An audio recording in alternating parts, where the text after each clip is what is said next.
Hello, good afternoon. How the devil are you? I'm taking a chance. No, I'm not taking a chance. I'm going to do it anyway. But we're playing Tottenham. Can't be that bad, can it? Can't be as bad. Can't be as bad as the men. This is Leicester Till I Die. It's the first watch along of the new season for the Women's Super League. Leicester City at the King Power Stadium hosting Tottenham Hotspur. This is the watch. You are watching and listening to Chris and Leicester Till I Die TV on YouTube and your favourite podcasts.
This show go okay with no major boobs or goofs. This is Paul McCartney saying this is where Chris is at.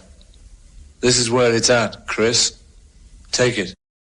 I'll take it, Paul. Thank you very much. Let's see how this goes. You can get it free. You can watch the game free.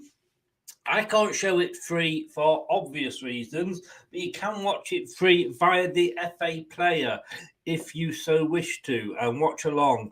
It's at the KP, so it's not like it's not at a good stadium. But I tell you what we're going to do for the start.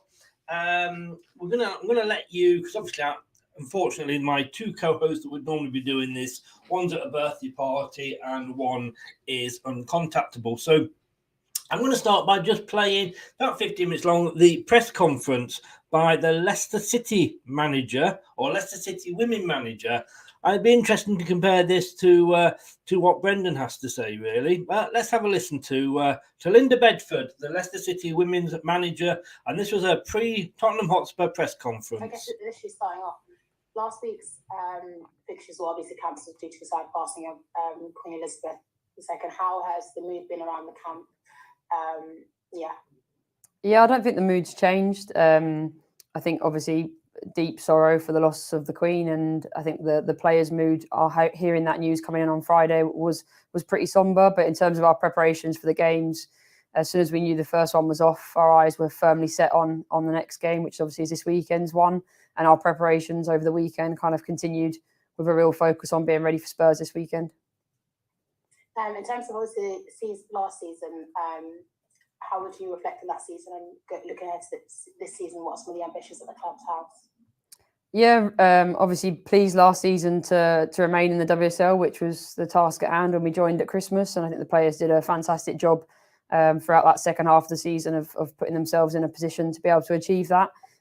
It's been a fantastic pre-season for us as a club. We've had 5 or 6 additions now, I think, to the team, which have all in their own ways added, various positives to our depth and our playing style. And we feel that it's been a pre-season that allows us to go into the start of this season ready and raring to go, to be honest, with firm aspirations of achieving a much higher placing than last season. And as a group, just taking each game as it comes to allow us to do that. How, on the transfer window, obviously, you joined towards the latter part of the season, but now you've had the chance to bring in your own players. How has that been gelling those two to the players that you had and bringing in those new players for this season?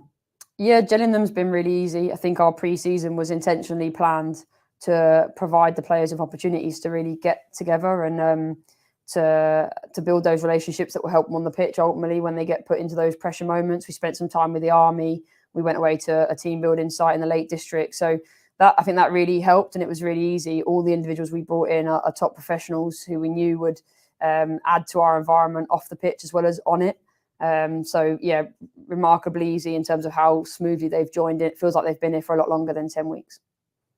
It's been, you spoke about the army experience you had. It's been obviously widely noted that a lot of some of the changes they're making in the club is doing those activities outside of being, or outside of training. What are some of the other activities you've been doing as a team, and how has it been helping you develop? Yeah, so I mean, the main ones I've spoken about. So we spent 2 days at the army. We spent 4 days with a company called WAC2 in the Lake District, doing some outdoorsy kind of abseiling, river descents, like jumping off of cliffs, which was really cool. We spent an afternoon at Loughborough University and played some wheelchair basketball as a group, just to try and something a little bit different on one of our recovery days. So I think it's mainly those activities, but to be honest, they're probably the 3 main ones, but the power that they had were massive. And I think the togetherness of the squad is in a much better place than perhaps it was last year as a result of those activities, along with the embedding of those new players. Lovely, thank you. Cheers. Millie, please. Hi Lydia, I'm hoping you can hear me and see me all right. It's lovely to meet you. I don't think we've spoken before. And how are you firstly? Yeah, really good, thank you. Good, I'm glad. So firstly, I wanted to kind of ask you, how important do you think it is to start strong this season? Obviously, we started off on quite a back foot last season. So how important will the start of the season be for you this year? Yeah, I think the whole season is important. If you look at the history of the WSL, you know, there are teams last season that started really well, that then had periods over Christmas or in January time where they weren't in the same level of form. I think consistency of form is key. Everyone wants to get off to a bright start, but as was seen last year from kind of where we were at Christmas and where we finished, really the most important thing is where you sit come game day 22, not where you sit after game day 1. So for us, it's taking each game as it comes. But sure, like every other manager in the WSL, we're looking for a real positive start this weekend and to try and embed the things that we've worked hard to do over pre-season. Right, so on injuries, I just wanted to ask you about Hannah Kane, Lashanta Paul and Kirsty Lavelle. Obviously, they've had long-term injuries. I'm just wondering, will they be fit enough to start on the weekend? And will it be like having 3 signings, essentially, when they do come back into contention? So we still have 3 long-term rehabbers, and that's Hannah, Kane, Lashante and Jess Sigsworth. So they are still in their rehab process and hopefully will join us between now and Christmas at various points. Kirsty's been back in since the start of pre-season, so she's fully fit. So have you got any new injury concerns ahead of the weekend, or is the squad as it was when we last spoke? Yeah, no injury concerns going into the weekend at this moment in time. Since the kind of last few signings that came through the door, I think our training numbers have been up at 21, and that's been brilliant from a kind of player meeting and on-pitch perspective, that we've managed to have those numbers of players out on the training pitch over the last 2 weeks. So yeah, we feel like we're in a good place from a squad perspective going into this weekend. So over the summer, you obviously managed to have more of a stamp and put more of a stamp on the squad. I'm just wondering, do you feel like you've got more of a balance in the squad this season now that you've managed to get a few more players back in the door, or would you like to add more with time?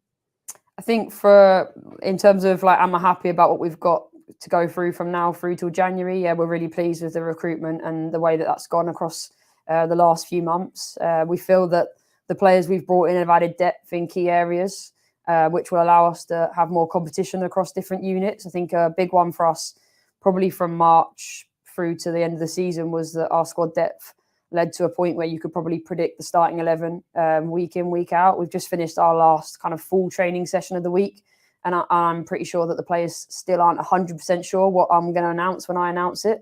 So I think that's a good thing for us, and that shows that the competition is moving upwards. And obviously, as a club, we'll start to now work towards what we need to pick up in the January window to help us in the second half of the season. I just wanted to ask on a couple of other points on the captaincy. Sophie Barker was the captain last year. She left on loan, didn't she? Have you got a new captain?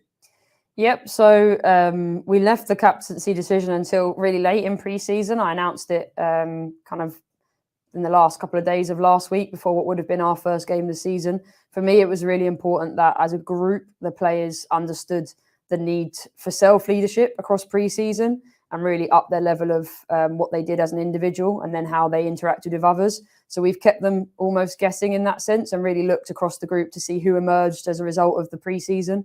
And following that process, last week we announced Aileen Whelan as the club captain and a leadership group beneath her of Ashley Plumtree, Sophie Howard and Josie Green. So there's a group of 4 of them that I'm working very closely with now to try and help drive what we do on and off the pitch. What did you see from her in that period of time?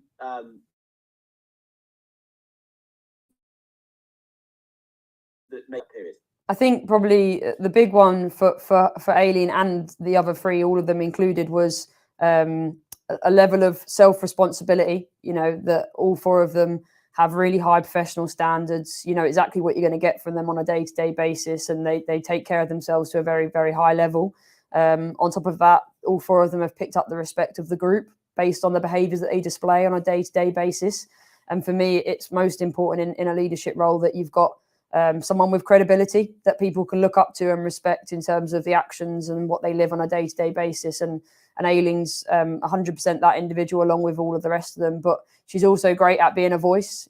She's very open in terms of her communication, very honest, very straight up, which I really appreciate. And I think that's helped us to build a really good connection across pre-season, where I really trust her and the rest of that group to be living and delivering my messages on a day-to-day basis. When you take over halfway through a season, you can be with the backroom staff that remains. Is that an area that you have changed at all over pre-season as well? Yeah, it is. So Brent made a decision to step away from his role at Leicester in the off season to explore other opportunities that he had for this coming year, and that was obviously a big loss for us based on the support that he gave me last season. So we went into a recruitment process just as pre-season began. And as a result of that, we've brought in Nicola Williams as assistant manager. Nicola's previous background has been coaching out in Australia and Italy, in the club game in Italy over the last 4 years. And then we brought in Steve Kirby, who actually came from the Leicester Academy and had been working in the men's setup there for a number of years across the under-18s and some of the older age groups. And he's come in as first team coach, and they joined us around the second week of August based on that timing. So I had a few weeks with the squad with Emil supporting me and the 2 of us kind of leading that first few weeks of pre-season. And then both Nicola and Steve joined at a similar time, and it's been brilliant to have them in the building for the last 5 weeks, and definitely allowed me to keep my focuses on specific areas and allow them to take responsibility and drive others. This is not a criticism of what you would have had before, but that I suppose means that you've got I don't know whether that means you feel like you've got your own stamp. This is more like the team, the setup, the kind of people that you would have picked in the club now, which must be a huge positive for you. Yeah, I think not only that, because obviously Brent was someone that came in with me that I had a choice to bring in, but I think it's more just the number of staff that we've got, and that's not just across the tech team, but it's across the whole of the women's department now. So from my perspective, what our players now receive from an individual basis in terms of support is on a much higher level than what Brent and I could do last season with just the 2 of us, because Brent was part-time, although he worked full-time for his efforts, but effectively on paper he was part-time. So I think with Nicola and Steve and myself now, each unit has some clear leadership. Individual players have real clear development plans that we're working with them on a daily basis and a weekly basis. In terms of going through their clips, we've got a much higher capacity to really support and push them on. So that's been fantastic. So it's not so much just about them being my appointments. It's really about the service that we can provide our players on a weekly basis. And that link with our medical physical department, which has also grown in the off season, means that now our players really get a 7-day, 24-hour service from a medical perspective and a much higher level from a technical perspective. Indeed. Well, Lydia. Well, I mean, she sounded positive. I mean, I forgot the last time I heard a Leicester manager sound positive like that. Not jumping up and down, waving a volley in the air, but certainly looking on the bright side of things, which maybe a certain other person would probably need to do. The actual conference itself did go on a little bit longer, but I'm just watching the time. We've got to say hi to Hayden's in the show. Good afternoon, and it's a good evening, good afternoon, Hayden. How the devil are you? Brad's in. Good evening, Brad. Looking forward to this season after the great escape last season. Maybe this year they win the league. That would be nice. Roger's out, Lydia in. Yeah, exactly, mate. Exactly. Right, let me just set this up to go live with the actual watch along. Here we go. Right, so that's live. We're live in a few minutes. Right, so just to let you know, this is probably going to be 0-0. I mean, it won't because it's Spurs, but it'll probably be 0-0 because yesterday's results in the WSL, Man United hosted Reading, excuse me, from the Lee Sports Village Stadium, and that was a 4-0 win to Manchester United. Arsenal at Meadow Park beat Brighton and Hove Albion 4-0. And guess what? Game that's just finished. Excuse me. And congratulations to Aston Villa. I'm saying congratulations. Let me refresh my screen because I was watching a bit of it, and my God, it was end to end. Let me just see how it did end up. If the Women's Football Channel will update. Where are we? That's fixtures. I want results. It ended 4-3 Aston Villa. Which was a huge shock, but well done to Aston Villa. So 4-0 to Man United, 4-0 to Arsenal, and 4-3 to Aston Villa beating Manchester City, which was probably the least expected. And that was from Villa Park as well. So well done to Aston Villa ladies. Let's hope the women. There's been some pride back, but. It would be nice to have some good news at the moment, wouldn't it?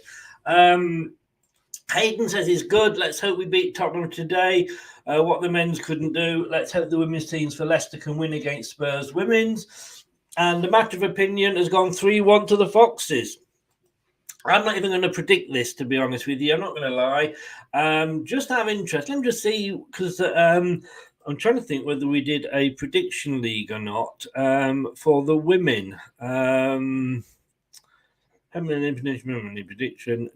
We did. We only had Maisie's predictions, and she has gone. No, we didn't. Well, we didn't do it. We went actually last week's, but Maisie has predicted that unfortunately she thinks we will finish bottom. Which means obviously we'll get relegated. We did actually finish one from bottom last season. Jonathan Morgan, who's him and his family have been great at looking after Leicester City women, but he was taken out. We weren't really doing very well. Lydia came in and kept us up. There's no doubt that was down to her and her team. So fingers crossed that she can do it this season and do something special. The team is out, so let me just bring the team up for you. And here we go. There we go. If I just move there, you can still see my beautiful face. Level in goal. Now, I'm going on this because I really seriously don't know where they play. Like I said, I am totally, which is why I was relying on other people coming in, but hey, who cares? Level, Tierney, Flint, Pike, Whelan, who we just saw there was announced as the new captain, Simon Green, Howard, C. Jones, Plumtree, and Perfield. I must admit, the only one I know, and I do follow on Twitter, is Plumtree, Ashley Plumtree. In the subs, well, that's an unfortunate name. Paul, then who else have we got there? I can't mind. Should have gone to Specsavers. Come on, bring it up. Paul, Vance, Bott, E. Jones, Goodwin, O'Brien, Baker, and Schofield. So you tell me if that's a good team. I don't know. I hope it is. Good luck to the girls. They're kicking off in 10 minutes. Just to keep you updated, there was a bit of breaking news. I did release it just before I came on live on Twitter.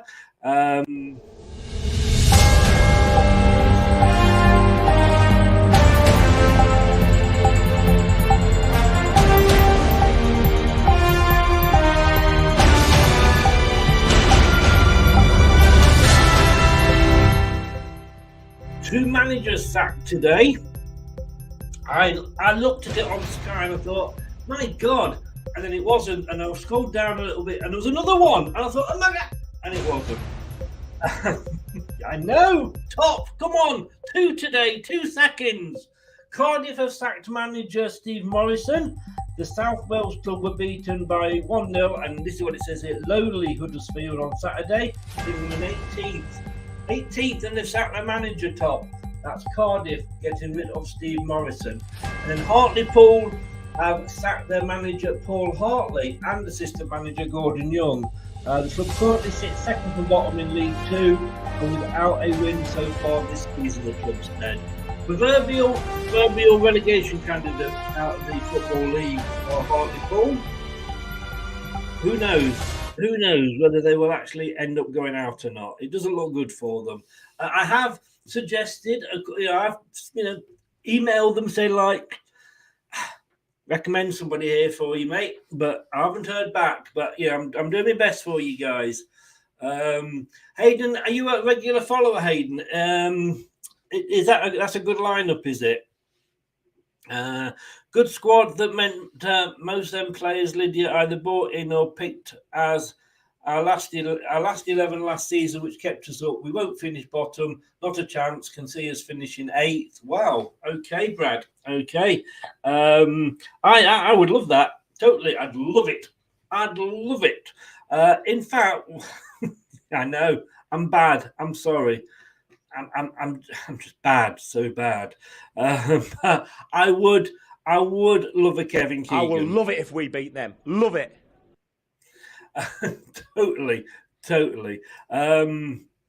Plumtree is great at scoring from corners, and Schofield is lethal in my opinion. Oh, maybe could we get her in the men's team? Maybe. No. Let's see how we get on first of all. Let's see. Tottenham are favourites, obviously going into the game.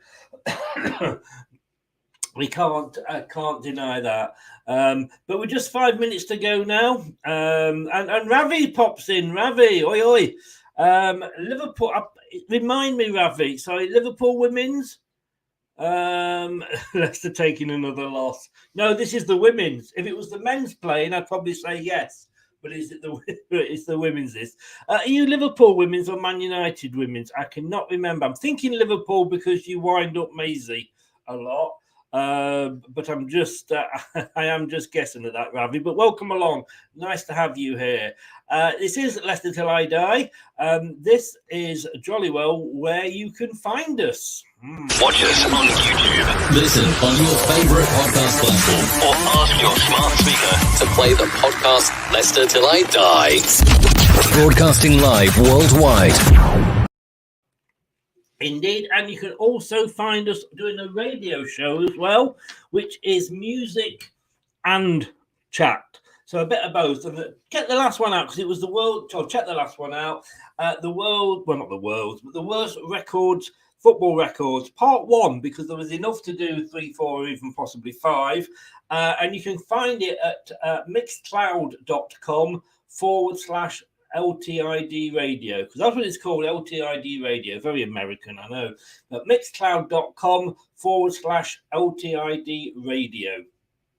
And there's some crackers in there, a couple of English ones as well, but just check out. And one country actually released a World Cup single without qualifying for the World Cup.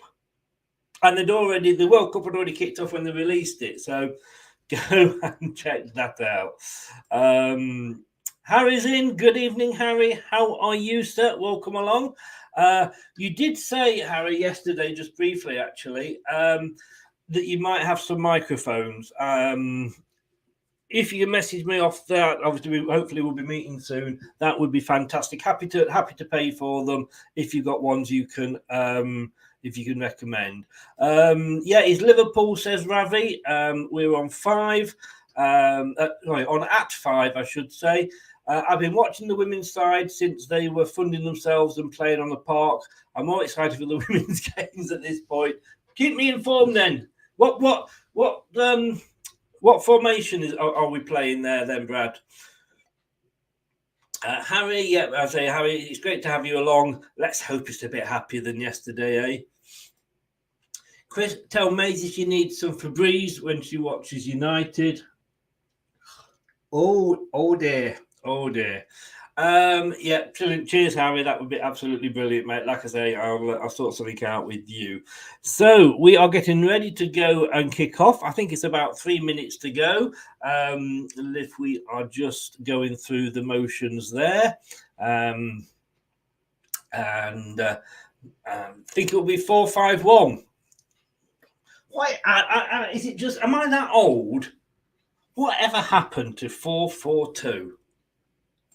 I like it. I used to manage. Well, I say manage. I was assistant coach to one of my son's teams, and I got to manage a couple of games when the main coach was away, and I just went 4-4-2. Ladies and gentlemen, England will be playing 4-4-2. Indeed, there's nothing wrong with that. Nothing wrong with that at all. Ravi, a bit of advice there on mics. Thank you for that, Ravi. Right. It is 2 minutes to go. It is Leicester Till I Die TV.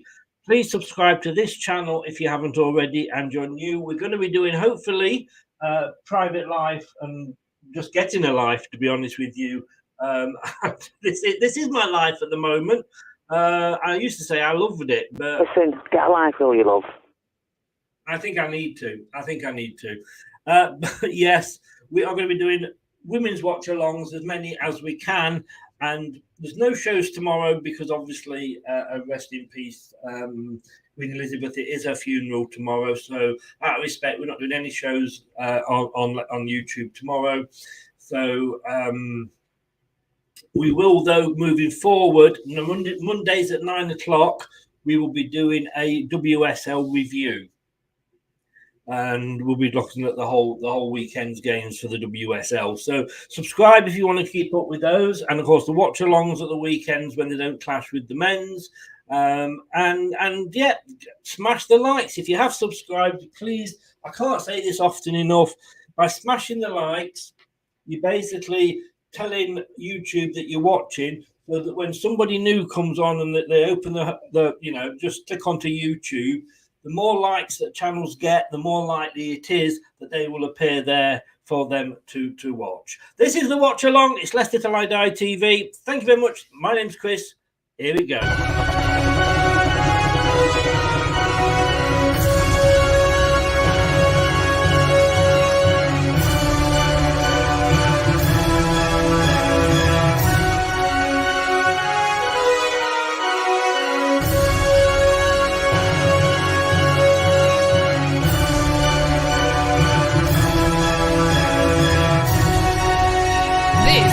Leicester Till I Die Watch Along show. Join in the chat and don't forget to subscribe. Oh, please don't. Please don't. Izzy, what a lovely voice. Right, the players are on the pitch at the moment, and the FA, whatever's happened, it has frozen. Because you can get it free of charge if you go onto the FA.com, search under the women's football. It does actually play these games free of charge. So let me just see what's going on here. Maybe if I could put that back, press a little button there. This is what happens when it's live. Hopefully you can hear me, because I did a live show on the radio on Friday night, and 20 minutes, apparently nobody could hear me. They could hear the music, just couldn't hear me. Although they all did say that it was a better show because of that. I know, they're cruel. Cheers, Hayden. Thank you very much for that, indeed. Love that intro. Yeah, thank you, mate. Down the size, those pictures, that are very, very good. 4-4-2 got lost at the back of a packet of Benson and Hedges. Remember those days. And they're taking the knee. Respect to the ladies. They're taking the knee. So this is actually being played at the KP, which is nice to see. So they've kicked off. Let me just see if my screen will now update. Oh, and it says no match live. Oh, bugger. Bugger. Okay, so you're probably going to have me... it had it all there. So I thought, well, you know what? It's going to show the match live. And guess what? I was wrong. But we are kicked off. Leicester are in all blue. Tottenham are in the white and the very dark blue. And we are playing left to right as we watch it at the moment.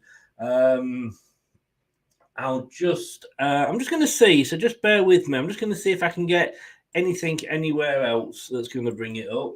I was surprised when I saw them all on here, to be honest with you. But let's have a look. How to follow? Are they going to be showing it on here? I think. No, it doesn't look. It doesn't look like they are.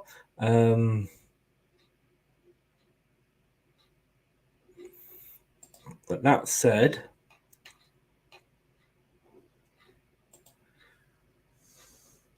immediately we are on the attack straight away, which is nice to see.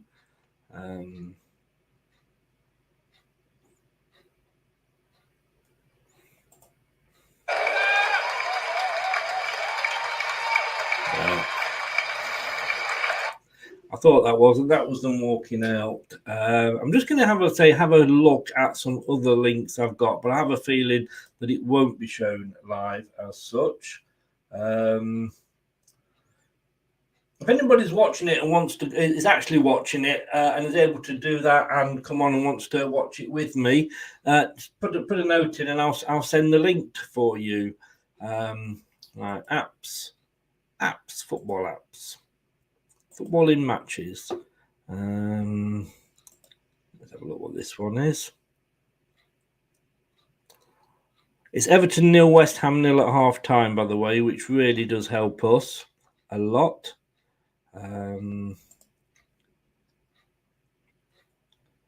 These don't even cover. Don't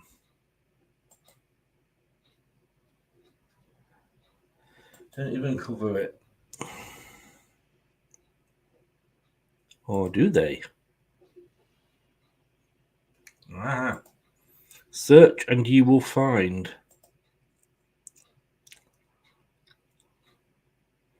No, these aren't showing it live either. I'll put the team up, but they haven't even got the pictures. Yeah, Russ, it is on. I was just saying, it is on FA Player. You're quite right. Unfortunately, none of the actual things that we use to sort of show the graphics are actually showing it as we do. And obviously, I can't show the FA link on here. But yeah, fa.com. It is live. Get on there if you want to watch it. Hi, Melina. How the devil are you? Thanks for popping on. Yeah, I've been better, to be honest with you. Yeah, Brad. Yeah, please do, mate. If you want to pop on, I do a lot of things with myself, but talking, I've not quite got that mad yet. But yeah, by all means, do, mate. By all means, do. Russ is in, as we just saw. Cheers, Russ. How are you? I think it's great. I mean, I'm obviously, like I say, I can't show it on here, so I don't want to be sort of a copyrighted. And the FA and the Premier League obviously are very, very good at doing that. What was that? Oh, referee let that one go. Leicester were all in blue. Going out good. Cheers, well done, Russ. Cheers. It's a shame that I honestly thought that they were going to do the graphics for it.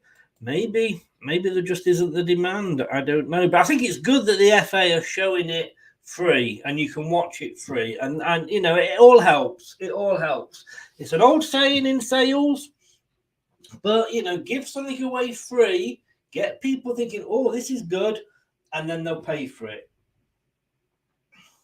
I don't know if anybody used to go on holiday. I used to sort of work in the travel industry, and there was a holiday company called Air Tours, very much based in the north, but they used to offer really, really cheap holidays. I mean, they started going to America, and their aeroplane, they only had one 747, whatever it was they had, and it was nicknamed the Flying Pig.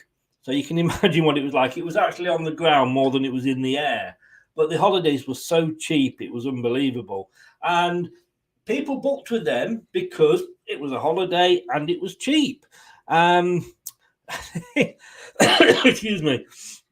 Thing is, they started to put the prices up, but everybody still thought, oh, this is cheap. So yeah, once it's in, like I say, give it away cheap, and people will come back for it without a doubt. Without a doubt on that.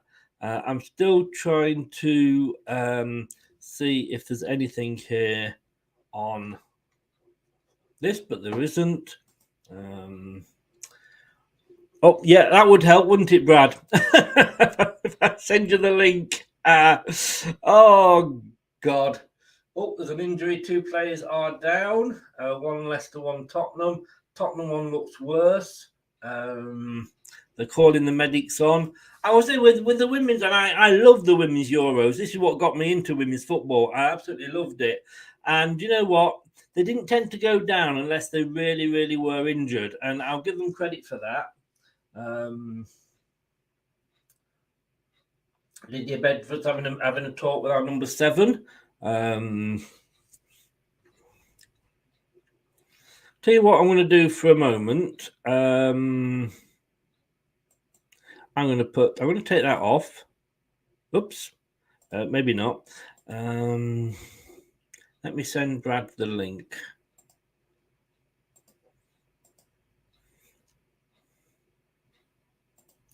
You know, sometimes when you just think, can we just start the weekend again? That is me. I'll send it on Messenger, mate. I will send it on Messenger.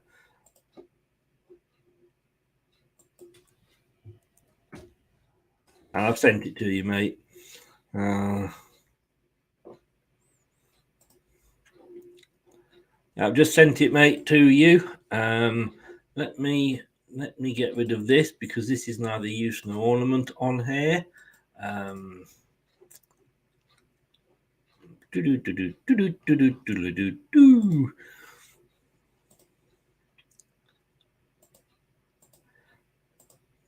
At least I've got something up then.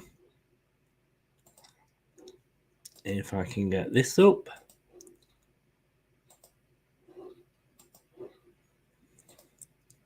Yep, because at least we have the team there. So no, Hayden, all I'm trying to do is just, normally on the graphics I get where it shows, just the lines of where everything's going. They were showing that they were up, but they're just obviously not doing the actual graphics for it, unfortunately. So let me put that team up there, because at least then, like I say, we can see a little bit of what we're doing. We'll just see if I can get an overlay on that one. What might work? I think I just stuck with the other one.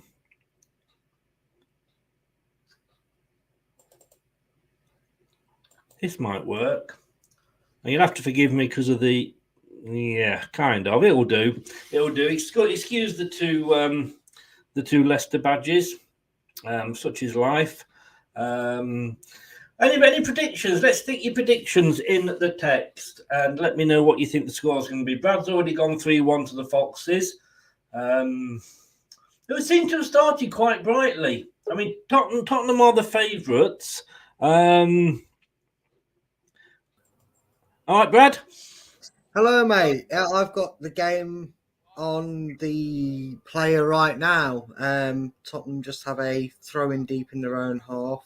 Yeah, I've got that on my telly, on my other computer. On the screen. Yeah, I can't get it doing, the old graphics. But I put the teams up anyway, so at least you can look at the teams and the things. So it's quite a bright start for us, isn't it? Yeah, been on the front foot from what I've been able to see of it. Good to see a good crowd there for a women's game. Looks like I believe that's the West Stand is quite packed. It depends what angle the camera's at from working. I think that's the East Stand they're looking at. Yeah, they've got a free kick here and looking quite good for an opening game. Looking good.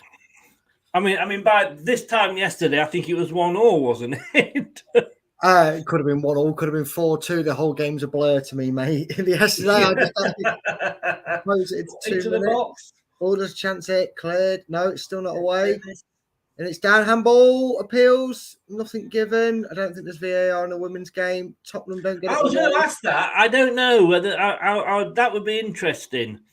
I don't think there is, because all clubs don't have a ground accommodation. That's a soft free kick there, ref. I don't think that's much in that, but Spurs get away with that there. No, it's very true that actually, because Man United played at that Lee. Well, having said that, they had the Euros at that Lee ground where Man United play. Very true. Very true. I don't think there is, though. I've got to be honest with you. I don't think there is. No, I just don't think they're quite there yet, because you've got to remember, Leicester are one of the few teams that obviously are A, owned by their own club, and B, the grounds and that. It should be something that hopefully comes into the game, although maybe the women should stave off VAR without it's being used in this game. Got to be careful here. Probably. And that's how you defend Leicester, lads. That's how you defend. You chase the ball out and you stick every woman on it. Stick every player to it. You press them. Brandon, get them. We're going to be saying that a lot, aren't we? Every man, every woman. I mean, every woman. Oh, great interception there. Great work.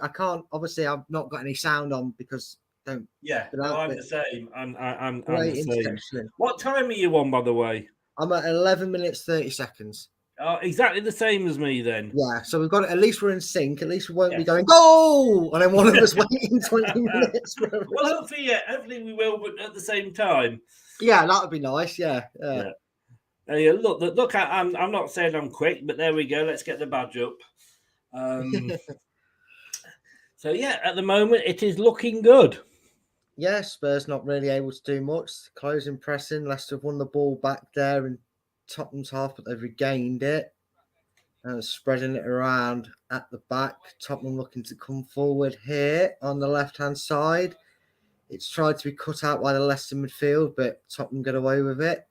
Play it into the midfield. Leicester need to be careful here on this right-hand side. Tottenham looking to create some gaps, playing some nice 1-2 football. Gets away with a cheeky back heel there that keeps Spurs in possession. But Leicester forced them back to the halfway line. It's good pressing by Leicester. They're not allowing Spurs. And there you go. The pressing has paid off. They forced a mistake and Leicester settled back with a throw-in. I mean, would you hope that maybe Brendan's in the crowd watching how it's done? I'd like to think so, but unfortunately, I doubt it. He's probably tactically arranging the bus to still come back from Spurs from last night.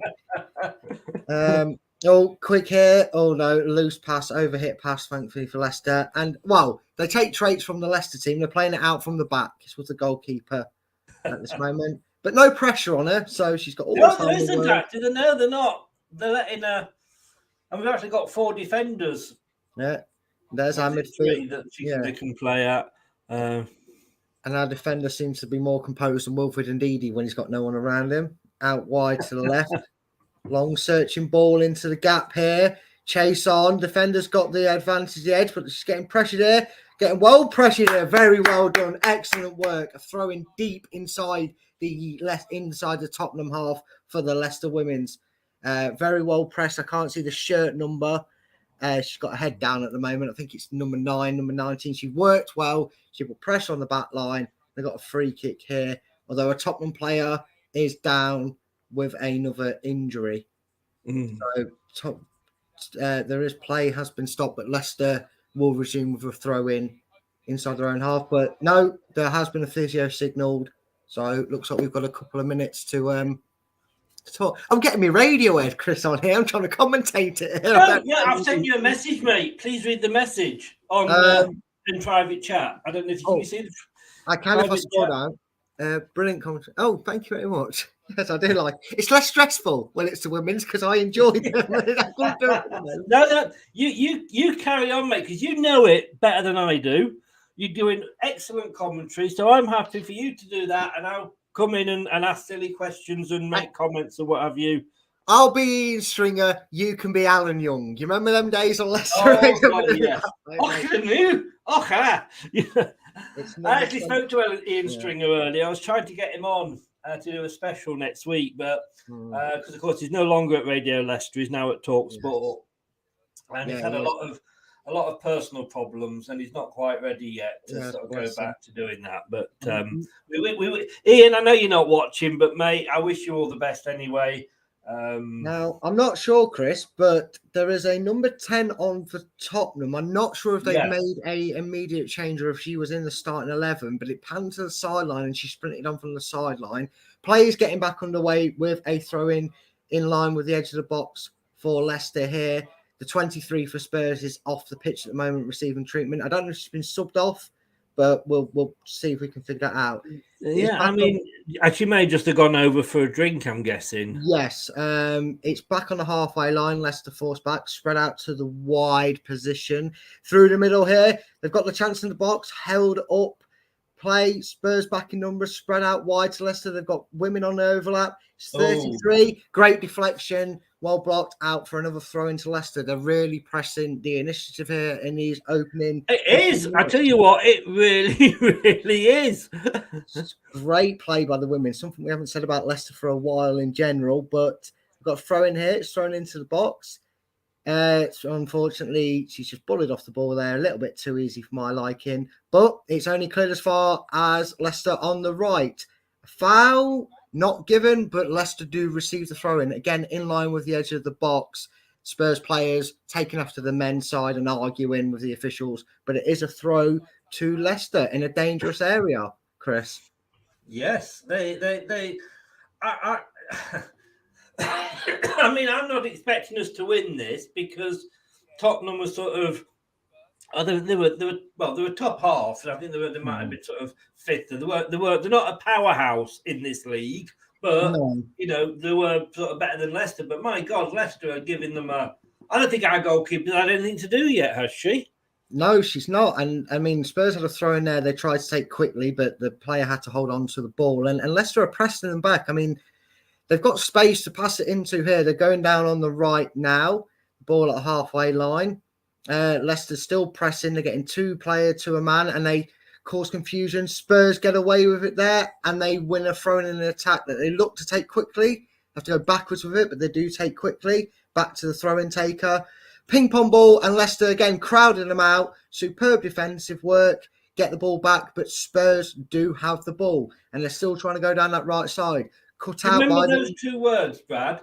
Closing down. I know it's a foreign language to the men's game, but Leicester superbly winning the ball back, pressing well, and they have the ball back in their own defence, and they're looking to set themselves up on the attack. Switch to the right. Switch now. I wish I could hear the game. I might go and get headphones so I can hear who's on the ball and put names to faces. But here they go. Great ball down the right, cut out by Spurs. Leicester have a throw-in on the right-hand side, just inside the Tottenham half. They've got the ball here. Oh, they've dropped it.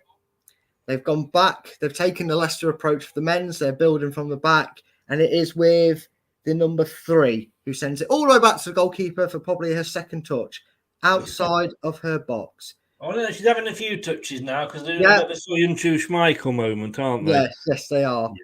Just out of interest, we didn't say about the lineup earlier. Oh, Chris, hold on here. It's a good ball down the right here for Leicester. Good ball down the right. The winger's got it on the byline, crossed across the box. No one can get there. A Spurs player cuts the ball out, and it will be a throw-in again deep in the half of Tottenham, in the middle of the box, in line with the penalty area. This is great play. It was a great ball, Chris, down the line. It completely caught Spurs unaware.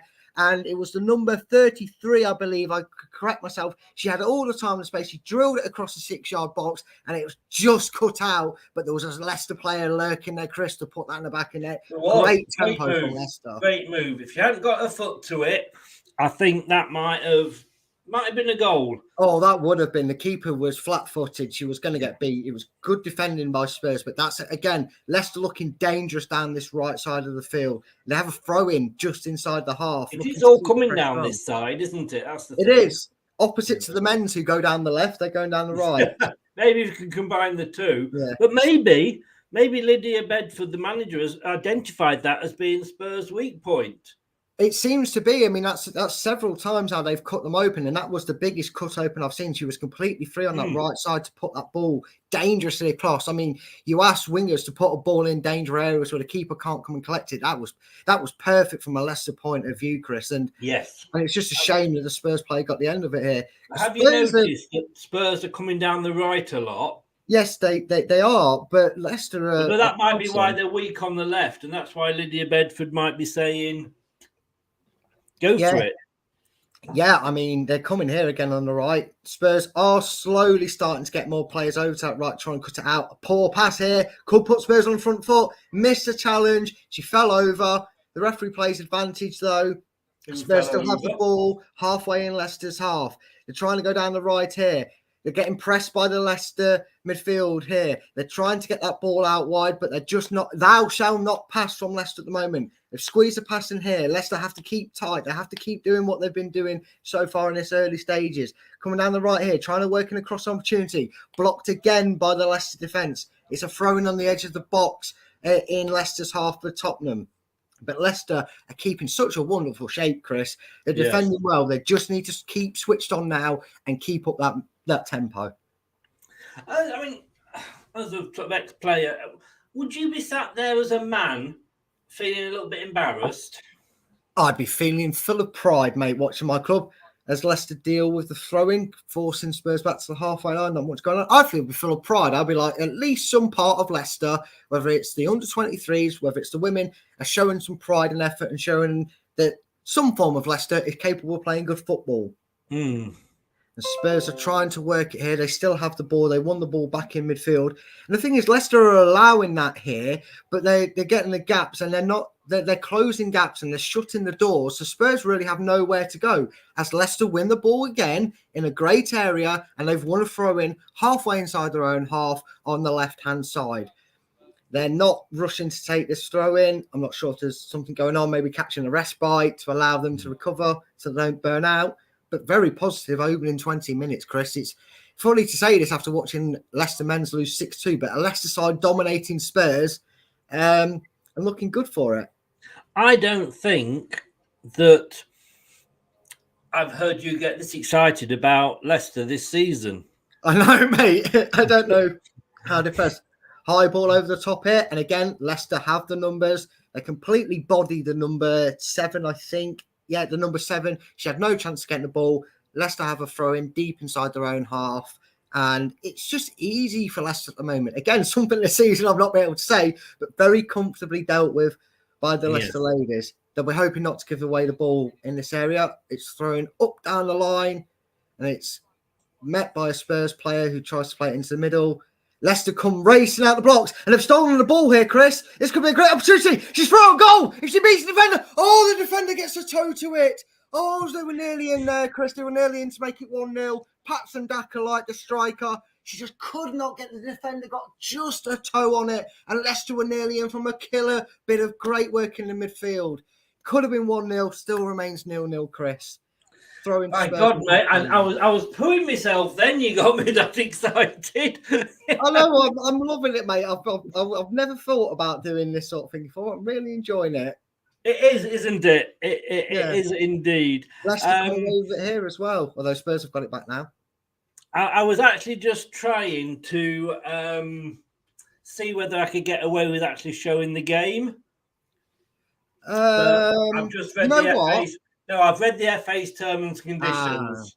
Leicester's trying to break away here, Chris. They've pinched it again in the midfield. Breaking on the left. It's 3-on-2. Leicester going. Will she go it alone? Will she go it? She goes for a shot. Curling effort just wide by the winger. Tell you what, Tottenham were not closing her down, were they? They were not. It's the number 20. I'm trying to get the back of her shirt. Number 23 for Leicester. She was free on the left. The Tottenham defence was caught napping, scrambling back, trying to get numbers back. Leicester trying to get bodies forward. She went it alone. She killed it just wide. Great effort, great intensity there by the ladies. This is like, I mean, it'll be interesting to see whether they are able to take advantage of it like the men do. But yes. A slip there nearly has Leicester in there, Chris. God, Spurs are at 6s and 7s, mate. They are all over the place. Yes. And they pinched it again, Leicester here. Unfortunately, the winger wasn't. She was more getting back than in a natural position. Otherwise, Leicester would have been in again, Chris. Jeez. This is really impressive by Leicester. What were you saying about the terms and conditions? Is it not allowed to No, you're not allowed to use it.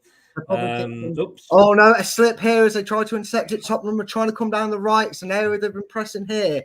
Leicester pressing the situation, putting legs in the bodies. And again, they had nowhere to go. A poor ball cleared by Leicester, but Spurs come away with it. But Leicester win it again. Tackles flying in all over the place at the moment, Chris. Leicester and Tottenham putting bodies on the line. A ball out Well, wide. this is the thing, isn't it? They are putting bodies on the line. Yes, they are, and it's well shepherded out. Again, they had nowhere to go. They played the ball into the area, and I hope that the Tottenham winger could get there and Leicester see it out comfortably for a throw-in to restart. What a thrilling 25 minutes from a neutral and a Leicester perspective. Here, it's in the middle of the park. Leicester have it here, and she's managed to get. She played a killer ball there out to the left after beating 3 Spurs players early cross into the box. Oh, header just missed, just wide. But you feel, Chris, if she got any contact on that, the keeper is scrambling to make a save. I'm not sure it would have gone in because the goalkeeper's, depending what angle she headed it at. But yeah, it was a great chance again. Another chance for Leicester, it's got to say. Everton 1-0 up against West Ham. Bugger, I wanted that to be a draw. But God, from a Tottenham perspective, they need to get a hold in that midfield because Leicester, every time they win it in the middle of the park, Chris, they're breaking free. It was a blonde-haired girl for Leicester. She received a pass after a lovely turn by a player who played it into a path, and 3 Spurs players did not know she was there. She burst onto the ball and spread it into the out left. Leicester definitely looking to attack the width here against Tottenham. Although they need to do their defensive duties here as Tottenham's number 7, bracing down the byline on the left. She gets a cross in and it is well defended there by the number 13 for Leicester. It's out for Tottenham's, I believe, first corner of the game. Let's see if the Leicester women can defend set pieces better than the men, Chris. First sign of real pressure from Spurs. Maybe not a substitution, I don't know. I'm not sure. Again, I saw that, like I said, I saw Spurs had a player that went off injured. I don't know if that number 10 for Spurs started the game for them or if she was a sub for the injured player or if she's even back on. Again, I'll try and do it at half-time. I'll get some headphones in so I can hear the commentary and get names better to it. But Tottenham, the only thing with that is you won't be able to hear me, will you? True. I probably won't then. Corner from Tottenham. It's into the middle. That fell down. Luckily, that was well cleared. It was. And now Leicester are trying to break, but the defence mops it up well for Spurs. I didn't see her quite there on my screen. Leicester here, pressing it, trying to not allow Spurs to run. Well done there by the Leicester midfield. Now, can Leicester counter like they have? They spread it out to that right again, where they've had much joy in this opening half an hour for Leicester. Lovely little feint there to give her this position. She can see the play on the wide. She has to come in to get it, though. It's not quite made it where it needs to. A bit of a stretch. Great bit of footwork there by the 13 for Leicester. Now, that's gave it straight away to Tottenham player. Yeah, I was expecting to see a blue shirt run onto that Chris. I was, because she passed it with confidence. I don't know, but she did. Unfortunately, misread maybe a run there, and Spurs can gather and compose themselves at the back. Now, Spurs do seem to be playing at a walking pace. I think they're trying to figure out a way around the high press of Leicester. They try and switch it there, but again, easily dealt with by the left back of Leicester. Tight to the tire line, Spurs forced back into their own half. And Chris, we've not said this season, but a very, very measured display by a Leicester team this season so far. As again, they shepherd out the number 7 here. The 13 goes down, wins a free kick all day long, and Leicester can reshape. In fact, there's some instructions being shouted. They're trying to obviously organise something from this free kick, taken quickly, and Leicester have the ball in their own half. Yeah, you're looking at that though. Look at the possession that Tottenham have had, but it's what you do with it, isn't it? And at the moment, they're not doing anything with it. Yeah, and all they're doing is trying to find a way in here as Leicester try and go down that right, but it's just slightly overhit. But she's putting pressure on. Well run. Has she won the throw-in? I thought she had there. I thought it got a double deflection. The linesman thinks not. Tottenham do have a throw-in deep in their own half. But yeah, I told you, possession counts for nothing in football. Leicester would be top of the league on possession in games we've seen this season. What Leicester are doing is they're allowing Tottenham to have the ball because they know, go on then, try and get passes because they're not going to allow you to do it. I mean, they've got 4 players in and around Leicester, in and around Tottenham's box here as they work it around and try and break out.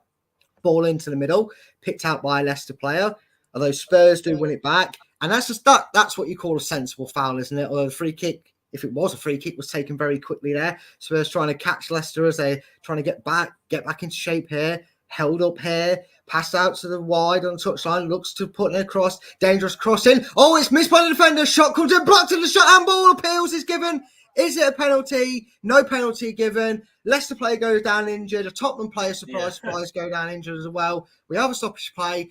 That's probably the first time, from a Leicester perspective, we've panicked a little bit. It was a rash challenge that completely missed the ball. Spurs got a shot in. It was blocked and well defended by the defender.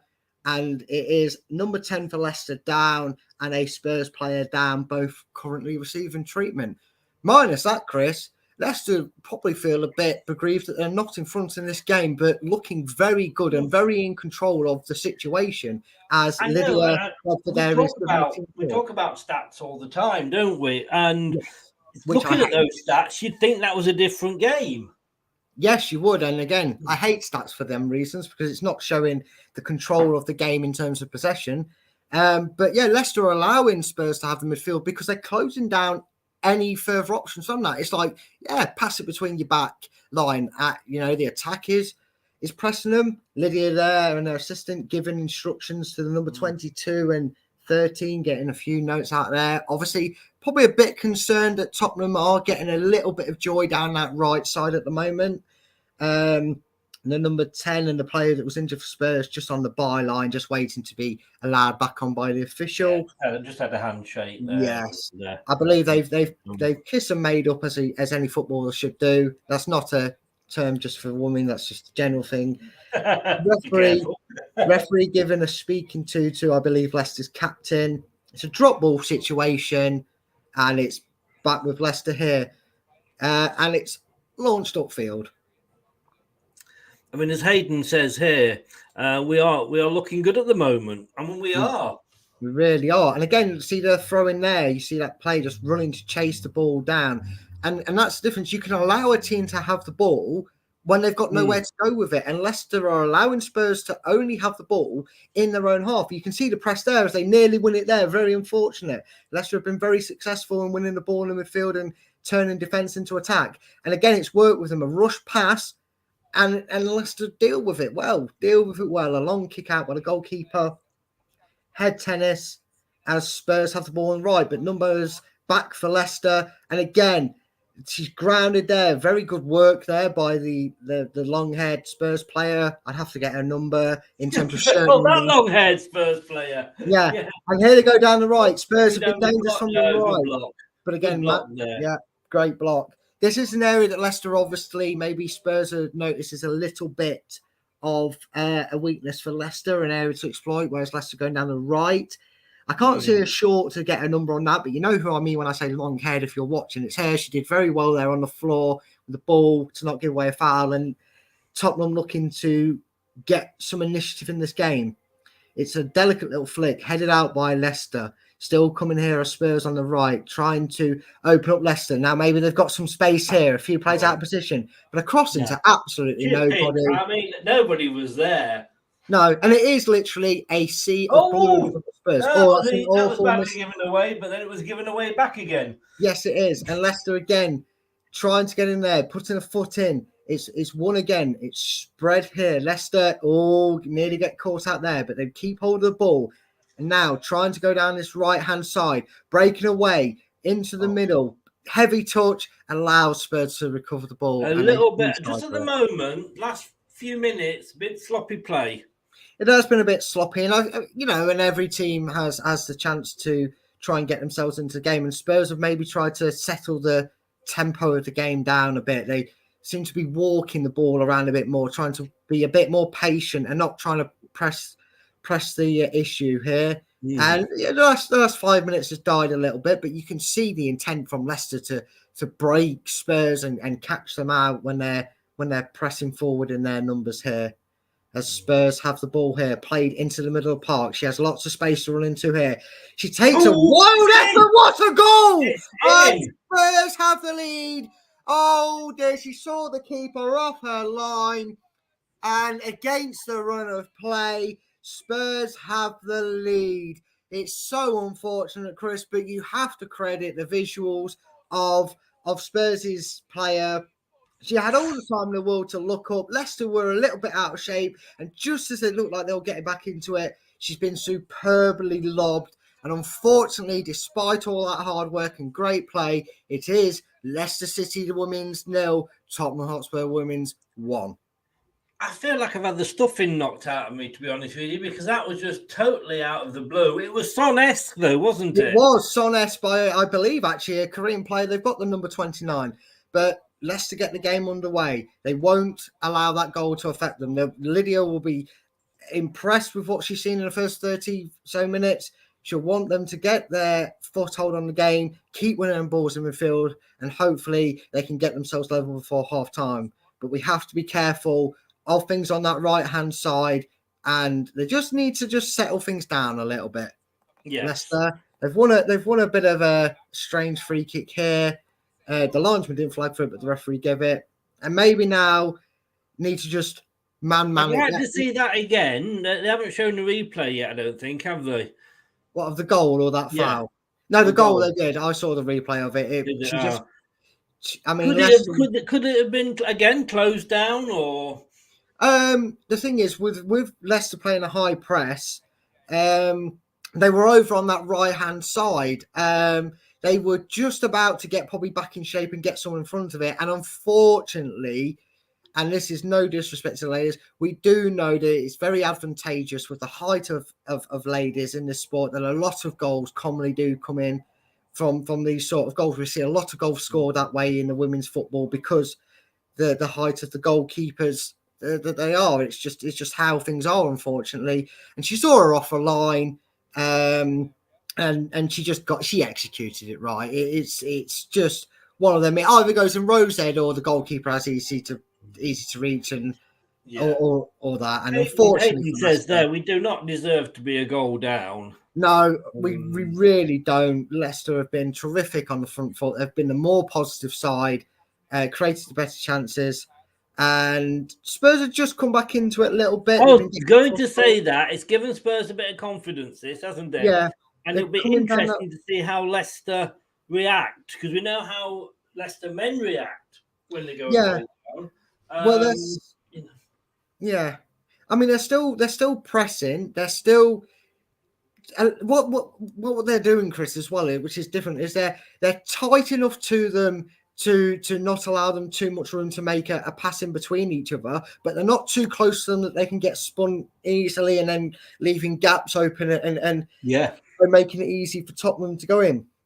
I mean, sometimes you say in football you need something special to get a foothold in the game, and that was something special from the Spurs goal scorer, the number 29. But I couldn't see them scoring Spurs, in fairness. No, I couldn't. I mean, they were obviously looking to do a Leicester and exploit us down the wings, the opposite sides of how Leicester have been going down things. But it's not where nearly cut that out there, nearly a mistake by the goalkeeper. But I like the fact, and I'm sure Lydia, despite being 1-0 down at the moment, will be fairly pleased with how the ladies are going about the business, because they're still pressing, they're still looking to, keep the pressure on. They're still looking to make the most of any mistakes by the Spurs midfield, especially, and the defensive line, and looking to, on that next opportunity, just take that advantage and deservedly, hopefully, get Leicester back level. Although they have gathered the ball away here now, and it could be one-on-one a goalkeeper. The defender is shooting easy. Good save. She has spilt it out. I think we shared an over there, didn't we? Yeah. She has. She was far enough, and she spilled it outside the post. But this has given Tottenham now. It has changed the whole feel of the game. Tottenham, you can see they've got the confidence, and they're just showing the replay again there. It was a speculative shot, and I think the goalkeeper's got to be disappointed that they didn't hold on to it. Yeah, she has. I mean, she's positioned herself well, I will say that, because she's preempting the shot across goal as well, which is what most strikers try to do. And obviously, she may have noticed that the striker for Tottenham, because she's hit it at the near post, and you can see maybe by her body shape she was maybe a little bit more over. But here comes the corner, and it's ping-ponged around, and it's looped over for another Spurs corner, I believe. Ooh. It is another Spurs corner. We do look a little bit shaky from these set pieces. Maybe that is just the Leicester way, and we have to accept that. But yeah, maybe a bit disappointed that this corner's come from a spillage from the goalkeeper.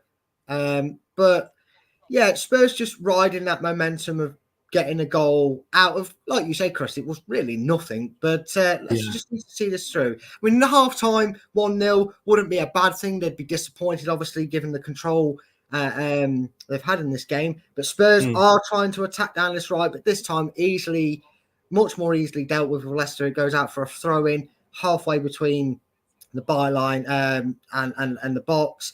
Spurs just controlling these last 5 minutes, would you say, Chris, since that goal? It seems that goal has really given them, just taken the nerves out of it. Maybe Tottenham not expecting Leicester, who pulled off a great escape last year, to be so aggressive and so positive going forward. I mean, we were the home team. We had to be positive, and it was a fantastic start. And there's no way did we look like relegation candidates. And I think we were taking the game to Tottenham, and I think we rattled them.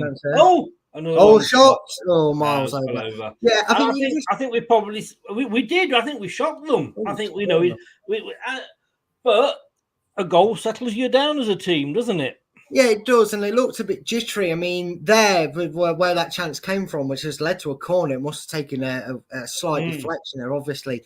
But the ball there to I don't want to say a player's name in case I get it wrong, but it was the midfielder for Leicester. She waited the ball, and earlier in the game, before Tottenham scored, she would have had all the time in the world to slowly get that ball or wait it to come to her because they were jittering, they weren't making the movements. Spurs were quite static. And since that goal, their energy levels and confidence has risen, and it is now all Spurs, and they are really attacking Leicester's weakness on the right, and the ball scrambling around in the box. They can't deal with corners well, Leicester. They do scramble it away. We're still not getting control of it. Still not away properly. And here they come here. Tottenham looking to really put the ball across. Great save by the goalkeeper. Great save, but it's still not dealt with. Leicester what a clearance from the defender. Overhead kick facing the goal. And now Leicester ladies, number 7, tried to break away and tried to get Leicester back on that front foot. But it's cleared them back with the Spurs goalkeeper. I thought that was going to go for an own goal then, but then she was falling back. She kicked it over her head and back out, and it ended up in their half. What a piece of defending. Unorthodox. We'll have Lydia shitting herself, but what great defending. I wouldn't have cared if she let rip a powerful fart and blew it to the halfway line. Brilliant defending. I think though, if this continues the way it is, Lydia will want to remind them how good they were in that first 30 minutes before the goal. And even though they don't deserve to be behind, I think Leicester will want to make sure they at least get in half time. Worst case scenario. Well, this is it, isn't it? I was going to say, let's just see it through. There's a few minutes. There'll be stoppage time on because we've had the physios have been on a couple of times. So I'll probably guess 3 or 4 minutes stoppage time. But let's just get through to the half time, still at 1-0. Yes. Leicester. Sorry. Go on. I was going to say, because you could, she can go in, Lydia, and she can say, look, okay, we're 1-0 down. It was a wonder goal. Yeah, exactly. You can't help freaks. Didn't reflect the play at all, and that's the thing. And that's annoying, but, James Maddison said yesterday that wasn't a 6-2 game. Well, it obviously was, because that's how it ended up, but I get what he meant. Yeah. Again, Spurs here trying to go down the right, and that's a clever run by the Spurs player that's caught Leicester napping on the right-hand side. Again, Spurs clearly seeing this as an area of weakness to attack Leicester here. The edge of the box is played out wide. It's now played to the edge of the box. A little trinky ball inside, and back to the Spurs midfielder. She has to stretch for it. Play to number 7, and then Leicester again trying to crowd Spurs out of it like they've been doing for most of this half. It is still with Spurs on the line, and it's hit a Spurs player, and it goes out for a goal. I noticed there, and you can't blame the team for this, but every loose ball was going to a Spurs player. Yeah, and again, Chris, you'll have to find out. See if you can find out for me if that number 10 was indeed a substitution. But I also feel like Spurs now have a different shape about them because Leicester have, and I don't know, again, it might just be because of the goal, it might be because of the boost in confidence, and it's kind of a wake-up call for Spurs. But Leicester have not been able to go down that right side with the freedom and aggression that they were for that opening 35 minutes. I'm just going to have a look now. Everton are 1-0 up still against West Ham, which puts, I don't know. Now then, Chris, sorry to interrupt you here, but Spurs trying to go down the right. That's a clever play. She's not seen them there. It's a chance in the box. Great defending, but it's still with a Spurs player. Great crowded out by the Leicester defence, and eventually it is cleared. And again, then she loses it. We're not controlling the ball at the moment. Yeah, we need to calm down. We're not controlling the balls. Yeah, Tottenham are really making Leicester panic despite the pressure they're doing, and they need to be careful of Leicester because a second goal would really, really undo all the hard work from that open half hour.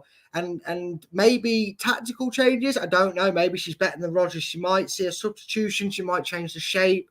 Maybe that's what's needed to find a different route, because I just feel like having that 1-0 has given Spurs the impetus. They've been able to settle down. They've been able to play their way and get their shape as they intended to do from the start of this game. And maybe Leicester need to look at Lydia and her team. Well, obviously, we'll have lots of notes and address it. Maybe a substitution, maybe a change in formation. Well, Brazil, it wasn't number 10 that came on, but Brazil has come on the number 16 for Tottenham for Ian, number 23. Yeah, so maybe that has forced a change in Tottenham shape, and now Leicester in the second half need to counter that their own way. Again, whether that's substitutions, not that anybody's had a bad game in this opening 45. No. I mean, that was on 16 minutes, so that was when we were still... was that injury time? We're in injury time, but it hasn't come up how much extra. I didn't see it. I tell you what, though, if we could get the Turtles on, we'd be able to have some injury time, wouldn't we? Come on, I forgot to do that yesterday. Probably was Sophie. Oh, she's over! She's over! Let's go! Absolutely easy. Oh my gosh!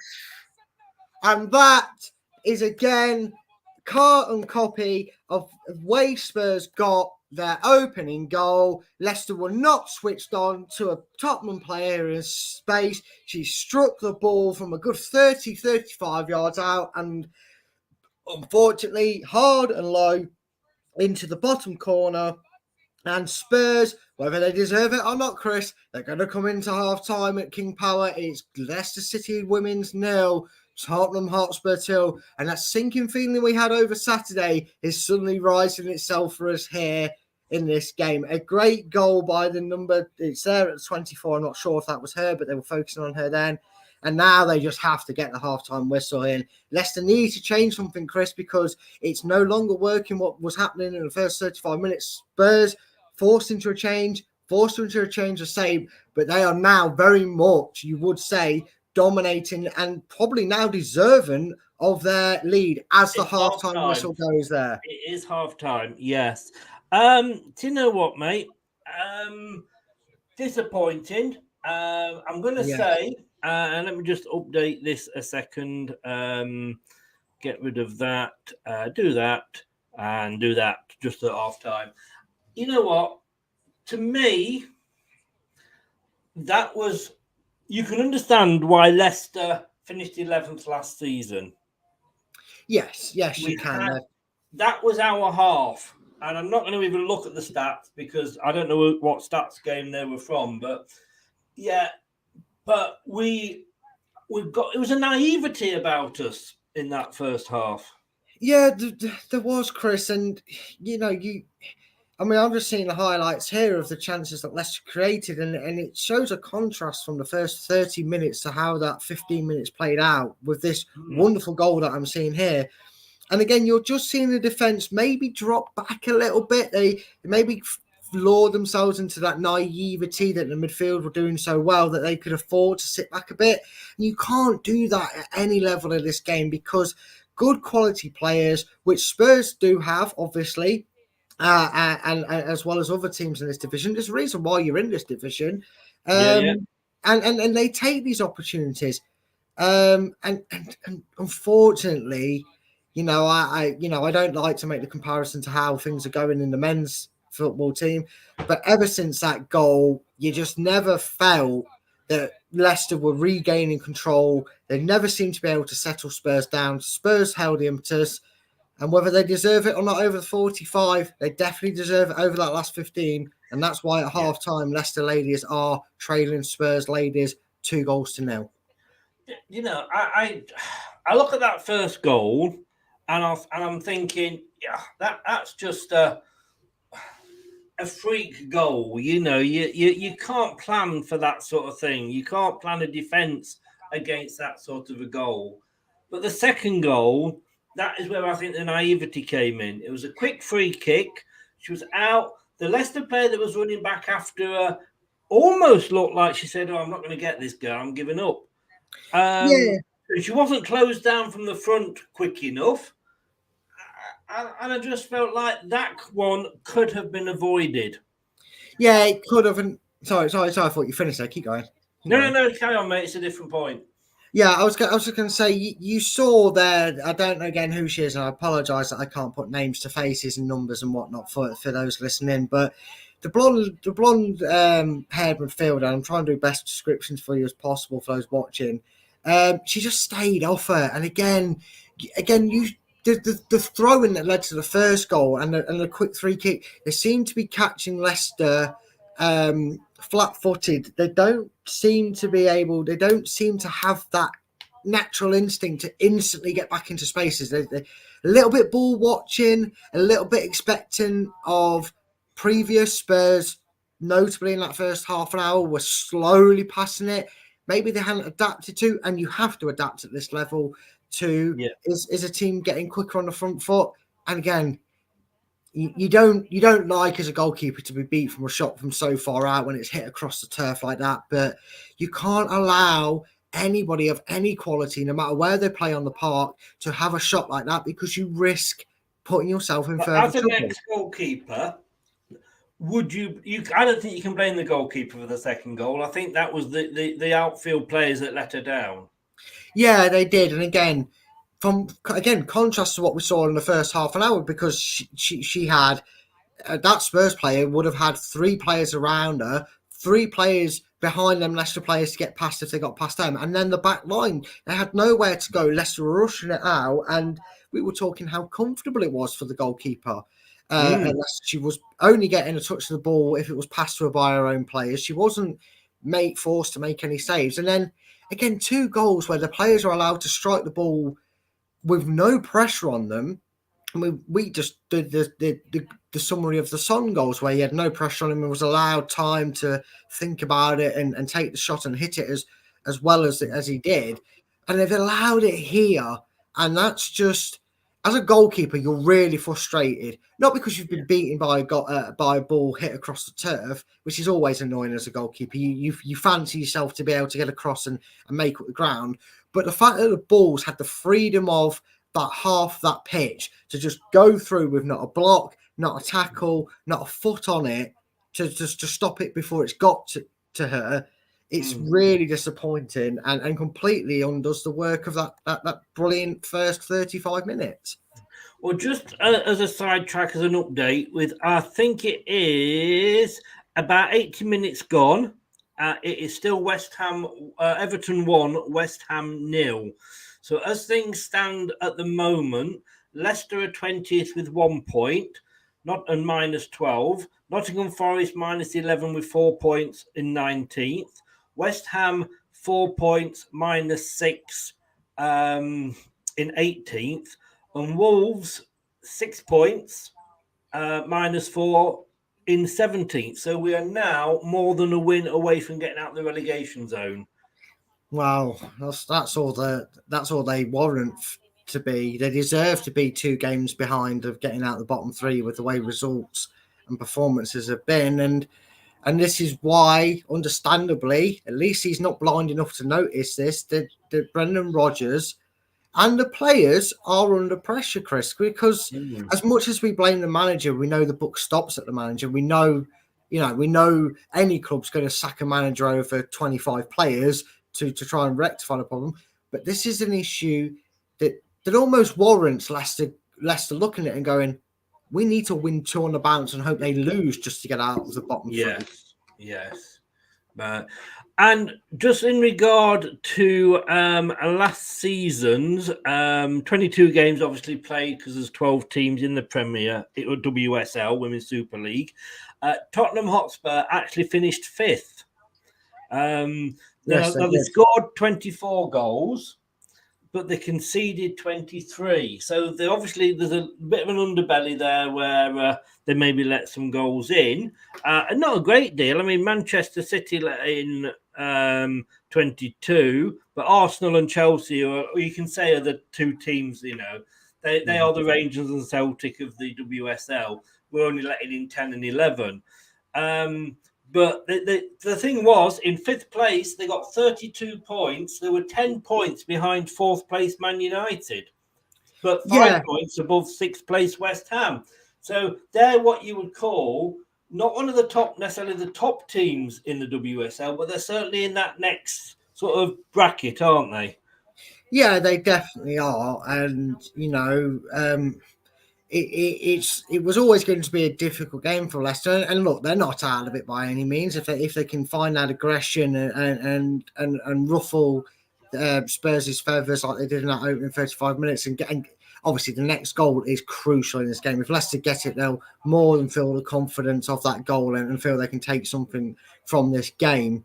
But that Spurs are probably where Lydia is hoping and planning to get Leicester in the next three to four seasons. I expect a tough season. I don't think we'll go down. I think there's a couple of teams far worse than Leicester in this division, and Leicester have been known to do well. That I believe, if memory serves me right, they actually knocked Tottenham out of the FA Cup last season.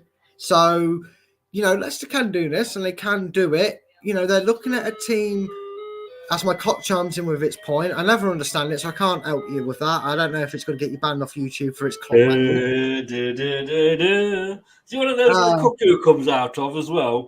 No, it's got puppeteers that do that action on the inside of it. But no, Lydia just needs to get them focusing now and remind them of what they achieved last season and certain results they got last season. And they can't let their heads drop, because if they do that, they will succumb to a defeat here at the King Power. But there's no reason, Chris, if they apply what they did in that opening 35 minutes, that the ladies can't come away with a result from this game. I just think watching it, when you watch a game, you say, "Oh, you can't see them scoring," but I feel like that about Leicester. We had all that possession, and we are one of the weaker teams. I mean, we've made some signings on the women's side as well, and we've got somebody on loan, I think, from Man United. But do you know what? I think that I can see, watching it now, I can see that gulf. As much as we had the play and we looked good, it was almost like, and we've said this about many teams, where they could step up a gear, Tottenham. You know what I mean? They're just like, they're soaking it up. And I just can't, that's it. There's that gulf of class between them and us that that says, like, yeah, we're going to take everything you can throw at us, and then we're going to come back and hit you on the break. I mean, forget the first goal, but that second goal, to me, totally summed it up. Yeah, I mean, you always see that across the board in football. Doesn't matter if it's, like I said, doesn't matter if it's women's football, under 23s, or the Premier League or Championship. It doesn't matter where you play football, what division you played in. There's always going to be certain teams that are a class above the rest, and you saw that really with the chances. I mean, Leicester had that great opportunity. They had a curling effort that just went wide.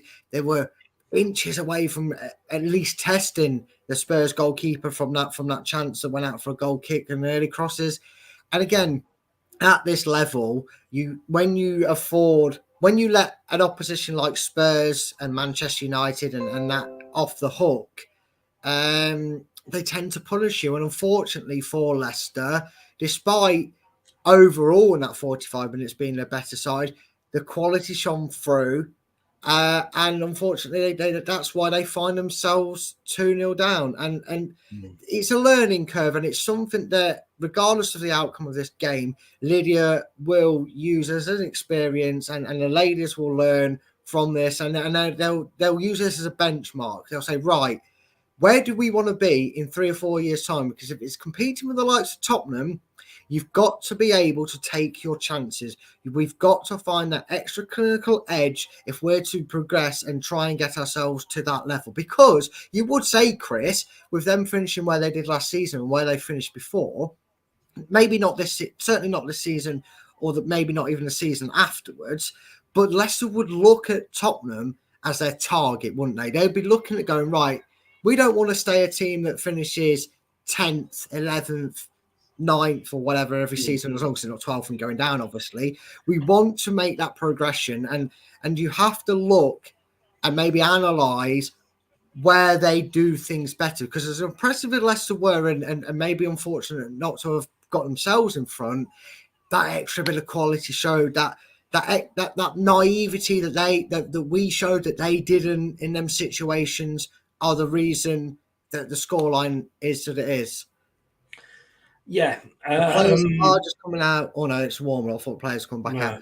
I'm just going to grab my charger from my phone, mate. Well, to be honest with you, I'm going to say I'm going to go and water the plants, so we'll have a quick break. Great summing up there, Brad. Remind me, I've got something to ask you when we come back, or say when we come back, and we'll have a quick break, I think. Hello, Matt Elliott here. Hi, Alan Smith here. Hey guys, Ian Hume here. Hi everybody, Jerry Taggart here. Be sure to watch Chris and Leicester LTIDtv for all the latest Leicester City news and information. You can also subscribe on YouTube and various social media channels for the latest updates and news on Leicester City Football Club. Come on, you foxes!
Well, one team is out, but just while we're waiting for the Leicester players to come out, well, let's have an on this day, shall we?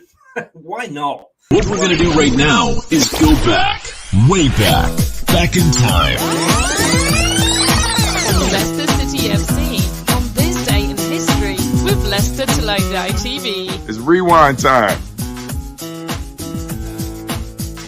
Oh, so is. Hey, this day, 18th of September 2007, it was a Tuesday. Leicester City travelled to Nottingham Forest for their rearranged Carling Cup second round tie, and Gary Megson's team implored it by allowing the local rivals to score straight from the kickoff to ensure the game started as the original fixture had ended. They had met 3 weeks earlier and the game was abandoned at half time due to Clive Clark's health problems, with Leicester trailing 1-0. To reflect this, Leicester allowed Forest keeper Paul Smith to score unopposed in the first minute. The Foxes equalised and then overturned a 2-1 deficit in dramatic style with 2 goals in the last 2 minutes. Richard Stearman, grabbed the equaliser, and Stephen Clements called home a last gasp free kick to make it 3-2. I can remember that, Brad. Can you? Yes, I do. Chris Wheel was a goalkeeper that let him go, and I also remember it because whether I should have or not, but I asked my father at the time to put a bet on for me because I had Leicester to win 3-1, and the bookies paid out on 3-1 or 3-2 because the goal that made the scoreline was 3-2, but because the first goal that they scored was so unusual, they paid that out. So I won. I think it was £15 that day. So I remember going for other reasons as we're on the way. We are underway. Mike is in. Good evening, Mike. Have Newport even got a women's team, or is that just the main team? Hey, I'm not sure, Mike. And don't come on and say, "Well, I'm actually Man United." You can't have it both ways. You were concentrating on Newport this season, you said, and I don't think Newport Football Club have got a women's team, but who knows? I don't know. Sutton United are a League 2 side, I believe now. They've got a women's side, so maybe some League 2 side too. As Leicester here, just trying to win a ball foul there. No, not given. Yes, it has. Now it is. There was one just before that as well. When I thought, the referee played a clever advantage, but unfortunately the ball went backwards and Leicester lost it. How many times we heard that about Leicester this season, Chris? Yeah. The ball went backwards. Looks like the goalkeeper is going. Yeah, she is. She's going to take this. Is she going to launch it and try and cause some mischief in the box for Leicester to attack? She goes down the right side. The header's not flicked on, and Spurs clear it away for Leicester to try and regain the ball. Very late out. They were, and you see that not late, but they were a lot later than Spurs were early, whichever way you want to look at it. Yes, although Leicester have done cleverly well here, looking to start the way they started the first half, being aggressive on the front foot. A lovely ball here down the Leicester left-hand side, the same side that they attacked the opposite end when they were attacking the other end, trying to get some joy, but well played there by Spurs number 13. A throw in, she kicked it off the Leicester attacker.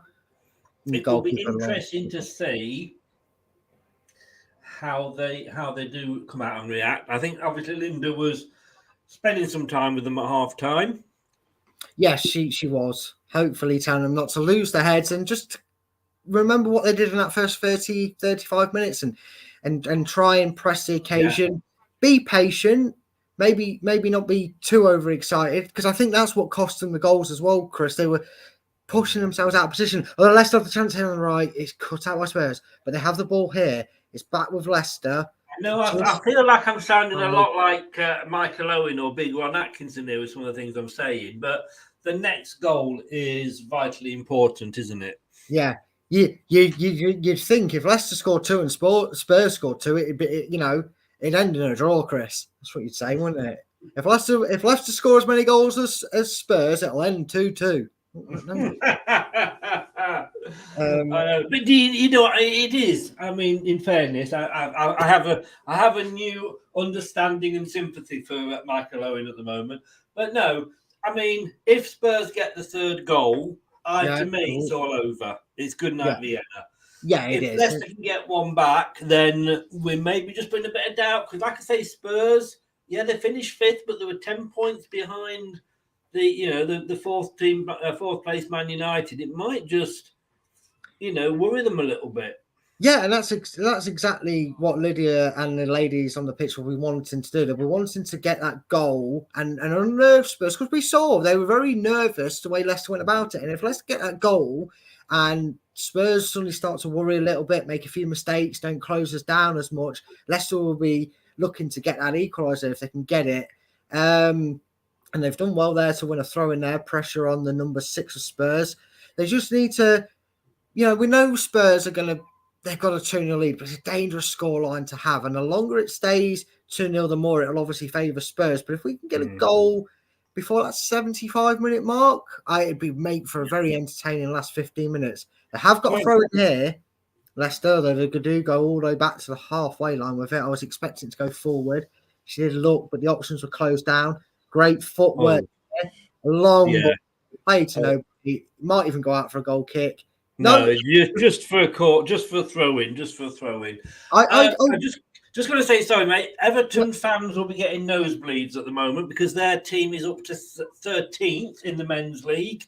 They beat West Ham 1-0. They're now on 7 points. I don't think they were that high at all last season, but it does keep West Ham within catching distance by ourselves because it leaves them with 4 points. But they are -6. We've got -12. Bournemouth are worse than us. They're on -13, but they did actually let 9 goals in one game, which kind of sums it all. So well done, Everton. A draw would have been nicer, but Morpay getting the goal after 53 minutes. The signing this season, obviously from Brighton, but is that an easy free kick given away? I believe it is. Bit of a reckless foul there. She wasn't going anywhere. But Leicester are pressing that three-player press. They're at least keeping that consistency with the press. And just quickly on that result there for Everton, if West Ham can lose their game 1-0 and we can beat Forest, not Notts Forest like 12-0, at least we'll be out the bottom 3 first game. No, we've still been the bottom 3. Remember, we got down. It's 5 points for off. Is it? Sorry. 17th, Some intricate play here. There, well read by the Spurs. Just a chance there, Chris. It was just a little bit overhit. It was looking good. Leicester nicked the ball on the right. It was played into the middle, but it was just a little bit of an overhit pass, and she was on the stretch. She tried to play it out to the right, but it was well cut out by Spurs. Not really much going on here. Spurs being pegged back by Leicester, but with some degree of comfort in the opening 5 minutes, Chris. But but Spurs, in fairness, they can just sit there and take it because they're 2 goals to the good. Yes, they can, and obviously, as dangerous as the scoreline can be. Hold on. I have just seen something here, Chris. Leicester City are holding internal talks regarding the future of... You'll have to check this out, Chris. Foss Hub have just tweeted. I don't know how reliable that is. I can't see it all because it would take me off the stream. But Leicester are holding internal talks regarding the future of... And I'm guessing Brendan Rodgers. I don't know if we'll hear any more on that. But that's something I've just seen on my Twitter feed on my phone. Again, I can't watch it because that's why I'm watching this game. Well, you do that, and I'm just going to take on. If you want to see if you can find that tweet, it was by Foss Hub. If you want to try and see what it says, but they are pretty much just like us. Do you know what I mean? They don't have any, credibility. I would. It's pretty much. I don't know what game it was or who I was talking to when somebody said that they'd seen a rumor and the internet lit up. Do you know what I mean? But let me just have a look. Let me just have a look at a few different. You do that, Chris, and I'll go back to my commentary duties. As Leicester have it here, they have it out on the right. They have just gone into the half. Charging down this right. It's a lovely play down the right. They're at the edge of the box now, in between there, but it's well dispossessed by the Spurs player, and they have won the throw in. That is great work from the Spurs left back. I'm assuming left back with her position. Apologies for not knowing their positions and who they are, but they've won a throw in and they just seem a bit more settled. That lead has them not being so panicky on the ball, but Leicester have won it back here and they're trying to go through the middle. That's a great ball through to the number 8, the blonde bombshell, I'm going to call her because she's the only one that's got such standout hair like that colour. But here comes Spurs now. This is dangerous. Leicester have to be switched on, and they are. They cut that out very well. They stop Spurs getting in behind their back line, and they're trying to come away with it now. But Spurs are pressing. You know, something we didn't see a lot of until they took the lead in that game. Spurs are forcing Leicester back and not quite able to get us forward aggressively as they were early in the game. And a hopeful ball out left is eventually cut out by Spurs. Yeah, it is. They get a throw in just on halfway. Here, we're waiting for the ball boy to collect the ball. Come on, you got one job. Come on. There we go. We got ball. We're back under. We're back here with Spurs throw just inside the Leicester City half. I believe from the goal scorer. She throws that into the middle, bit of a bouncing ball, but she does bring it under play. But Leicester try and spring the trap here. They've caught the ball early, but again, Tottenham just deal with that second ball, a heavy touch, allowing Spurs to get the ball. But Leicester have won it back in that midfield. They need to get a bit of foothold on the ball when they're playing balls. Spread out wide. Is it overhit? It's not hit wide enough. It is overhit. And again, they just need to calm it down a little bit. They may be getting a little bit ahead of their own good. Leicester, they're playing balls into areas, not directly to a player, and they're just getting ahead of themselves with the style of play as Tottenham comfortably have the ball out wide on the left-hand side. Okay. This was posted, sorry, Brad, but this was posted at 2:32 on Leicestershire Live. Leicester City to discuss Brendan Rodgers' future amid worrying situation.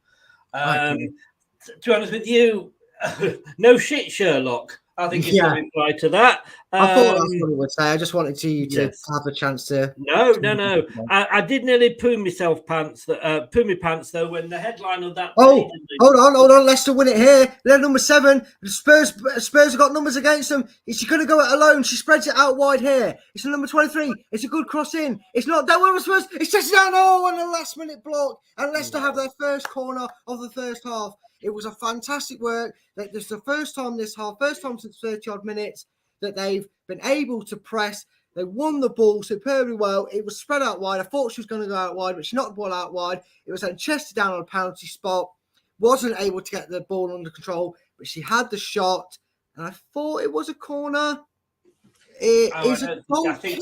Very strange.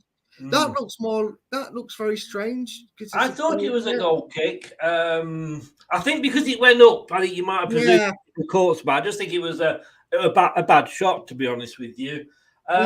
Just to go back so very quickly, like I say, so I wouldn't read too much into that. That's just it's one of those things where you take a headline and basically they're doing a Leicester Mercury. It's like these people, Chris, that say here's a leaked lineup. No, you've got an 80% chance of guessing most of the starting lineup. It's ridiculous. But I've got to say, the headline on the Leicester City page, other than that one, was Brendan. Where was it? What was the? Brendan Rodgers resigned to Leicester City exit after Tottenham defeat. I mean, you know what I mean? It's I wouldn't. I'm not going to panic on that one, like I say. And it's like me posting it up. You know, no disrespect to them; they're a fan site and what have you. But it's not one I would. Game's just gone a bit quiet. You have to give credit to Spurs that being in front. They don't need to press Leicester, but they're twisting and turning here. And there's a ball out wide. The flag has just gone up. I'm not sure it was offside, but the flag's already gone up. I don't know. They just decided to show a replay at that point, didn't they? Well, no, Leicester have won a corner. Why did they show a replay then?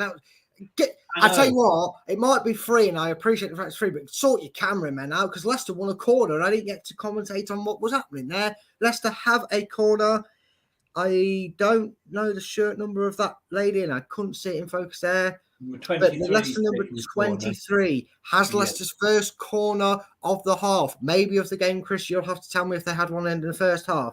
But Leicester looking for that goal inside the first 10 minutes of the second half. It's a ball. Yes! It's the goal they richly deserve. It's a fantastic header. I told you they were good from headers, Chris. And unlike Leicester from set pieces, they can score them. Leicester City 1, Tottenham Hotspur 2. Back into it.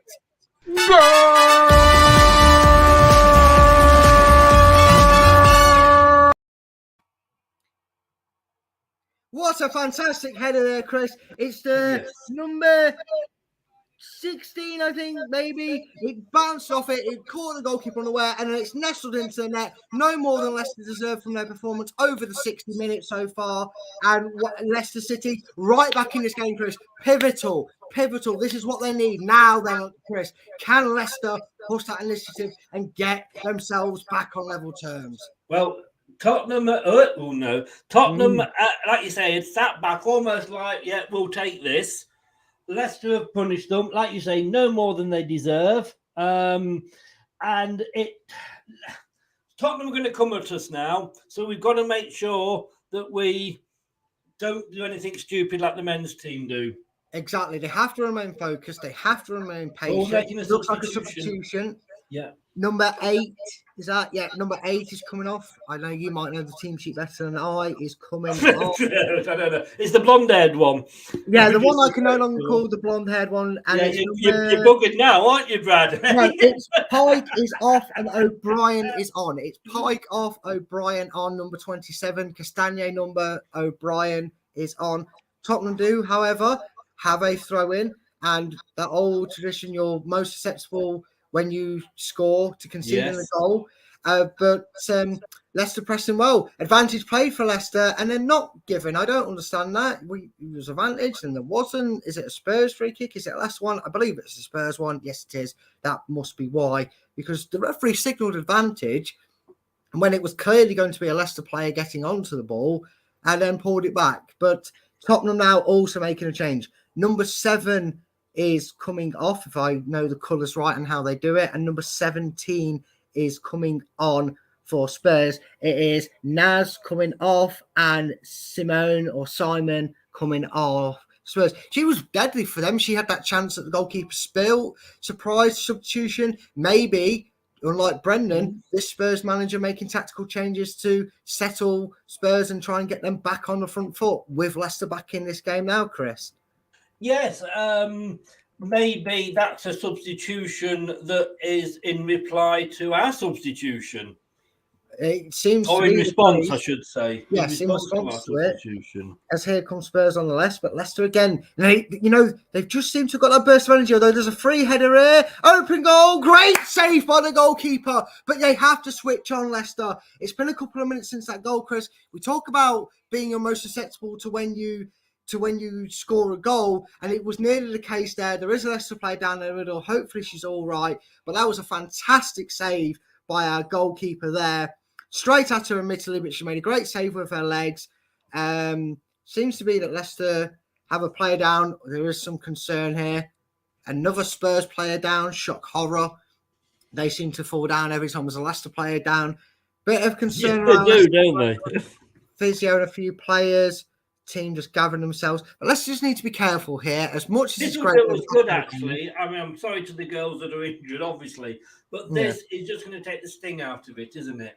It is, and it might benefit Spurs, but it also might benefit Leicester a bit because that's what I mean. Yes, yeah. That could have been 3-1 Spurs there. I mean, yes, granted, the striker hit it at the goalkeeper straight at him. You have to make them save. She was in the position to make them saves, and it was a very good save. And right now, Leicester still have a chance to get themselves back in this game. Hopefully, this is an injury. We're just seeing this corner again, Chris. What a ball in! That's how you cross a ball in. I think it actually comes off a Tottenham player. I don't know if it's a Leicester player that gets a header because there was calls for offside, but because it's come off a Spurs player, I don't think offside's even then accounted for. We don't have VAR, obviously, in the women's sport. And Leicester got the goal that I was very excited to report about. You can see it has been given as an own goal. Yes. To Drew Spence. So there it was. It was off. I was correct in saying it came off a Spurs player and bobbled into the net. Look, we'll take that look. We earned it over that first hour of play. And thankfully, both players back on their feet. All players just taking a quick breather, taking a few bits of water. And the Tottenham player is being told, very well done, official. She's telling her, you need to leave the pitch. You were down injured. I believe the Leicester player probably themselves receiving treatment. So currently both sides, I believe, down to 10 for this corner for Tottenham, I believe. Gordon Bennett, love, get off any slower and the game will be over. Yes, it's both Leicester, both players. Off as well. Yeah, both players shaking hands there, high-fiving each other. Spurs for this corner. Leicester have to deal with it. It's played short. They've raced out to it. Now, Leicester need to be alert. It's driven in that dangerous area, but comfortably dealt with for Leicester, although Spurs do now have a throw in. Both players back on the pitch, Chris. Leicester need to keep switched on. We do. This is, like you say, your most dangerous when you just scored, especially Leicester. We know that. Yes. Yeah, it'll be interesting to see, you know. Way! We can have a crowd moment. Poor touch by a Spurs player, out for a goal kick. And Leicester get that break they need, that chance to maybe take a breath and use that stoppage in play to settle themselves, reshape themselves if the shape's been changed from that substitute, and build slowly and keep control of the game, because that's the most important thing, isn't it, Chris? Right now, for Leicester to control this thing, not necessarily control possession, because we saw Leicester did well without the ball in that first half, but they just need to control Spurs more than anything. Yes. Good advantage there played by the referee, although the midfielder thought she's going to get a throw. As they go down the right, great inside passing here. Oh, she's done it again. Oh, she's done it again. It's like watching. 27. Oh, no, she tries a long range shot. Unfortunately, Spurs have the bodies there in front. We can't get a goal like Spurs did. But Chris, I hate to say his name, but Mahrez-esque with how she jinked and jived her way in, and they've won the ball here. They've kept the ball here. Surely a free kick. Definitely is. Well done, Leicester. She got a bit of luck with it, because it was like, for once, it was bouncing off sort of the players that were coming, the Tottenham players, but she was able to keep control of it. Yeah, she was. And again, Leicester superbly pressing, much like they did in the first half, pressing Spurs back into their own half, caused them to make mistakes. And we've just seen them score and get themselves back into the game from the set piece. Can Leicester find an equaliser from this? The arms are off. Ball into the box. Heads go up. It's headed out. What's supposed to not know what shot she does. The handball sounds. Another shot deflected. Another shot is deflected. Oh, Leicester cannot get this second goal. Bodies flying in all over the place from Spurs. Leicester start the ball. Edge of the box. Cross. Blocked. Comes back out. Number 23. She turns. Great ball delivered in, but it's straight into the hands of the keeper. Nobody chance at the keeper. Was there a penalty shout there? There was a few. It's a bouncing round. I think you chance your arm, pardon the pun there, to try and maybe hope that the referee thinks it's come off the arm. I don't think it had, but Leicester there showing what they did in that first half. Lydia's clearly got that message out there and installing confidence, and that goal getting them back into this game, Chris, showing well, because Leicester looked like that team that dominated the first half an hour. As they're coming again here, Chris, I was going to go to you, but Leicester trying to go down that left. They haven't attacked down the wings much this half. Oh, great cut in there. And she does again. Great cut to the back post. Oh, just over the head of the attacker there for Leicester. She's going to chase it out, but it is going to go out for a Spurs throw-in. And again, Leicester looking really good. That goal really has got Leicester back to that standard of play that they were having. As we have a chance to speak, Chris, because there is another substitution for Leicester. It's the number 7 coming on. Number 7's coming off. Yes, and I will get the name up for you in a second if they show it, which they're not going to, are they? Are they going to show it? Maybe a change in formation. I don't know. We know it's number 4 on for number 7. Can we get a name, please, TV? No. Leicester trying to keep Spurs in their own half. Well pressured here. Don't give away a foul. Spurs can only clear as far as number 15. Will she put a ball into the box? She looks up and she does. There's lots of Spurs player there. It's 2-on-4 in Spurs' favour. But Leicester looking to come out on top. And they do. Brilliantly held up by the Leicester attacker there. And she gets the ball back. She gets pressured in well, though. And Spurs do try and come away here. Leicester needs to be careful of the Spurs counter-attack. They hold her up. As the number 10 for Spurs, she gives the ball away, but a great diving tackle, late connection, free kick, surely ref, not given. Leicester do have the ball though with the number 3. Advantage down there, well done, ref. Yes, advantage. Can I just say, Brad, what's the? I'm a bit confused, but players in blue going off and somebody else coming on. What's that all about? I believe, Chris, the ancient Egyptians used to call it a substitution. Ah, right. It roughly translates, and it's a word that roughly translates from ancient Egypt to a player who is removed from play by a manager and is replaced with a substitute. Maybe Brendan needs to read Egyptian folklore, but that's how ancient it seems. Sorry, I just got confused. You know what I mean? I know. I haven't got a name, Chris. I know you have the team there, but can you tell me who the number 4 is for us? Yeah, just 1 second. Number 4 for us is Bot. Oh, we've got a robot on the pitch. Can they confirm? And number 7 was Flint. So Flint's come off. Natasha Flint. I think it's Natasha Flint. A great player. Got a lot of goals for Leicester last season in the Great Escape. Spurs here now. Yeah, Spurs now here. Come on, don't. Trying to deal with it. No, I think we free kick advantage played though. Ball out wide. Is it in the corner? No, great defending there. Great. She's lost it though. Should have let it go out. No. Oh, good. Got in the way. Oh, I'm sorry. Again, what's this? Like, I'm getting excited watching players in blue. I know, right? What's all this? Great defending? Who knew such a thing? Well, you say great defending. There's a lot of last minute. Hey, it's still, even the last minute defending is better than what we're doing over 90 minutes. Can't argue with that, mate. Can't argue with that. Yeah. Now, there's 20 minutes to go. Tottenham do have a free kick just inside the Leicester area, just in line with the technical area of, the Spurs manager there. Leicester need to defend this and defend this well. You would feel that Tottenham will maybe switch to a more defensive side. It might not be in their nature, but you spoke about their lack of goals and matching numbers, although a wild shot goes miles wide there, easy for the goalkeeper. Chris, you talked about Tottenham being a side that scored a okayish chunk of goals, probably shy of what they were hoping for their season. But they're good at conceding goals as well. They're very even, the numbers you read out. What do you think, looking at this as just a game of football, which it is, do you think Spurs will maybe change that defensive lineup and give Leicester initiative, or do you think the Spurs manager will want them to keep pressing the situation? I don't think you can risk it now. I don't think there's any way you could, risk sitting on this now. Only Brendan would do that.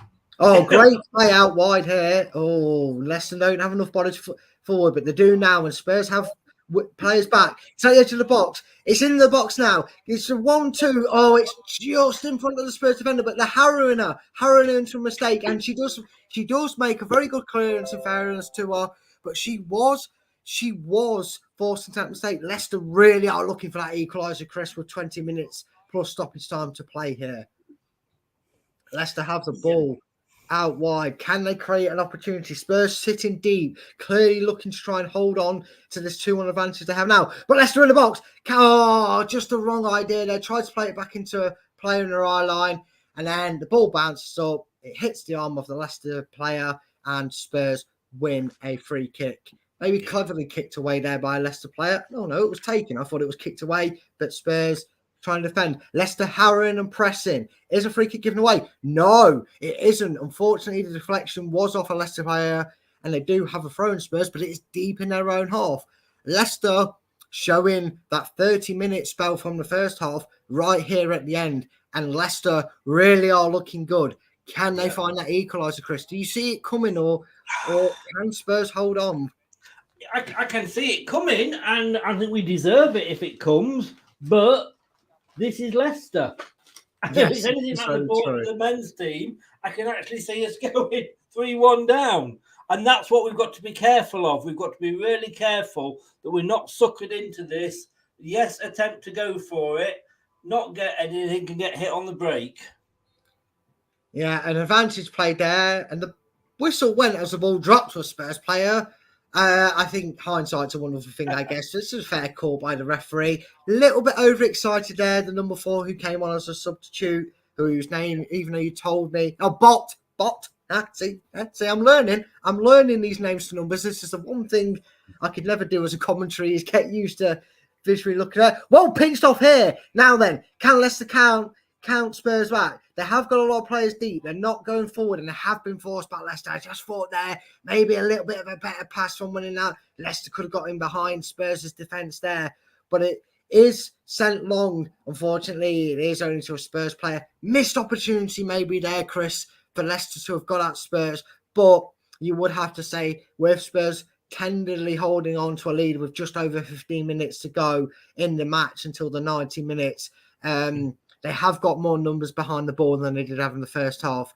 Maybe another change in shape, maybe a tactical change, and that Egyptian word substitution could be used to maybe inspire something. Do you think that's needed now, or do you think Leicester should just keep going as they're going? Because they do have the upper hand, and they do seem to be having the better of the ball, Chris. How many subs you are allowed in the ladies? Is it 5 as well? I believe so. Oh, that's just on the ball here, but referee, I am not sure on that. You let the incident go beforehand. Maybe it was a concession of the same sort of foul. Surprise, Chris. Looks like the Spurs take after the men's side because they're down like they've been shot. Oh, indeed. I'm not sure that was a foul, Chris, myself. But desperate times when you holding on to a lead. Yeah, they are, and they are holding on. And this is why the managers get paid what they do. I mean, there's a lot to be said when you're on top. You know, if it's not broken, why fix it? And at the moment, we are on top. So if you do make a substitution now, obviously the risk is that you're going to break that momentum up. Yeah, that is true. And I just saw it there, Chris, and I know you're talking, I don't even notice it, but the girl in the middle of the pitch for Spurs, I don't know her shirt number. I think it's 21. I just saw her there, her shirt number. She was signaling to her players, calm down. You can clearly tell, just like they were in the first half, they're clearly rattled by Leicester and pressing it. And again, Chris, they are pressing it like they did in the first half, aren't they, Leicester? Yeah. And I've seen your comment, Mike. We'll actually come to that in a bit. But yes, they are. And if all right, you know, again, I think like with any team, you know, with any league, you know, you're looking at Leicester playing Chelsea's and playing the Arsenals. They're going to get beaten more than likely. But it's not those games I'm worried about. It's the other 9 teams. You know what I mean? And if we can produce a performance like this, take away that wonder goal, which it was, that first goal. This is 1-1. Yeah, exactly. You know. And I think Leicester will be I think Lydia and the players, yes, they'll be disappointed if this is how the result ends. But I think they will take a lot of positives. And like you say, Chris, you're putting this performance against everybody else in this league. Yes, of course, the Man Cities and the Chelseas who are a force above everybody else. Although, Leicester haven't dealt with a throw in here. Spurs don't have the number forward. Leicester have the numbers back, and that's forces top and back. Ball into the box. It's not quite dealt with now. It has been dealt with, not fully by Leicester. It has gone up for a throw-in. But yeah, Chris, I agree with you. If Leicester put this effort into the entirety of the season, there is no way Leicester are going to be in danger of finishing 12th in this division like they were in danger of last season. I mean, Villa finished sort of, you know, in the bottom few places. Obviously not in the bottom 2, but but they've gone and beaten Manchester City today, which was the first time they've beaten them since they turned professional 3 years ago. So, you know, there's going to be some surprises, but. You know, like we say with the men's, I mean, you know, whether you say it was a 6-2 game or not, we got spanked yesterday. But it was the performance. This is the performance. Yes. If, you know, you can lose a game and you can set a benchmark. And this is a benchmark they're really setting. And Tottenham playing mind games there, keeping the ball away, trying to get numbers back. So stop Leicester, who've got a free kick deep in their own half. Spurs there, a bit of gamesmanship. But this is really promising, despite the result at the moment as it stands, with just under 13 minutes to go, plus injury time. But even if Leicester don't find that second goal, you're talking an absolute peach of a wonder goal will dent Leicester's chances of starting the season off with a point. And it's fair to say, I think it was 8 games Leicester took before they got any points on the board last season. It was a different manager, though, wasn't it? Yes, Lydia. Chance. Oh, very lucky there. I think we oohed at the same point. I'm not used to this oohing at the same point. I know, right? I never did with my wife, so why should I with you? Oh, great footwork there. Great footwork. She's had to do it all alone, and she's still pressing the ball here. But yeah, Chris, even if the result isn't positive, I'm sure Lydia and the girls will take great confidence. And, what's hanging on here? Off camera? Was there a late challenge? Looks like we're getting the first card in the game. And she's infuriated by the card and decision. But the substitution, O'Brien, number 27, has just picked up, I believe, the first booking for the game on the 29th. It's the first one. It's the first one. Just saying here, Mike, very quickly, while there's a break in play, feels annoyed that Hartlepool have sacked their manager. Why can't we be that ambitious? Mate, I got excited early because there was 2 managers sacked because it's not just Hartlepool, but it's also Cardiff as well. So you should be happy about Cardiff, mate. But Thomas Frank has been asked about Brighton and Leicester, and he says he is very happy at the club after being linked with Brighton and Leicester. So, yeah, maybe he is, or maybe that's just talk. But let's face it, we're talking about a job that isn't even there at the moment. So let's have a little bit of respect, And Leicester going in now. Leicester are losing it. They've got to be careful here. Yes. Yeah, they do. They have to keep their heads because Spurs are going to game manage this and call it gamesmanship or whatever you refer to it as. They're holding on. They're 2-1 up, and Spurs maybe need their quality and their edging. Oh, another substitution for Leicester here. 16 off, 20 16 on. off and 20 on. Are we going to get a name this time? Jones is off and Goodwin's on. I haven't seen that signal come up on. No, on I'm not. screen. I'm looking at it online. Jones is off. Goodwin made a signal there. On. Goodwin made. Oh, I've just seen it here. Goodwin there. She just made a signal before. And that may be suggesting that she wants that the instructions from Lydia is the wingers or attacking midfielders to join the front two and really press Tottenham further back into their own half. As there's another decision here. Is it a Leicester free kick? Oh, Leicester have a free kick in a very dangerous position here. They have already scored from one set pieces. They haven't looked comfortable, Spurs, at free kicks and what have you.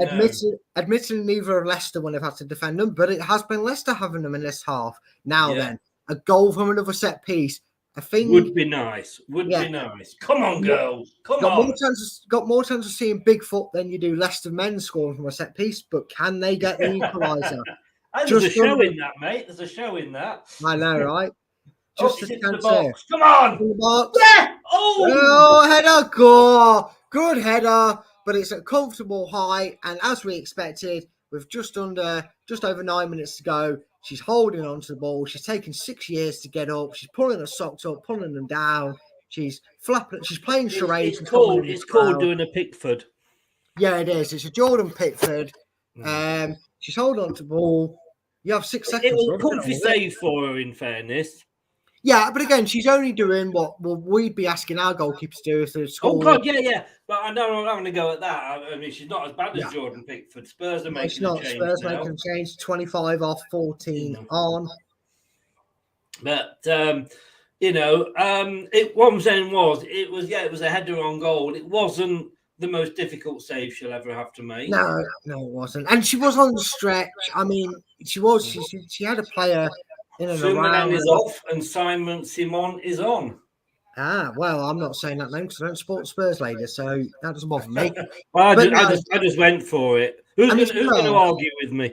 Exactly. To be fair, it was a difficult chance. She did really well, not just to get on the header, but to guide it away from the goalkeeper. She didn't have the power and maybe enough accuracy on it to cause. Let me ask you this, Brad. Let me ask you this, because it's just a thought that just popped into my head. As I'm looking there, I mean, it's great that they are playing it at the KP. It shows a lot of respect for Villa played at Villa Park early. It shows a lot of respect for the ladies, and I'm pleased.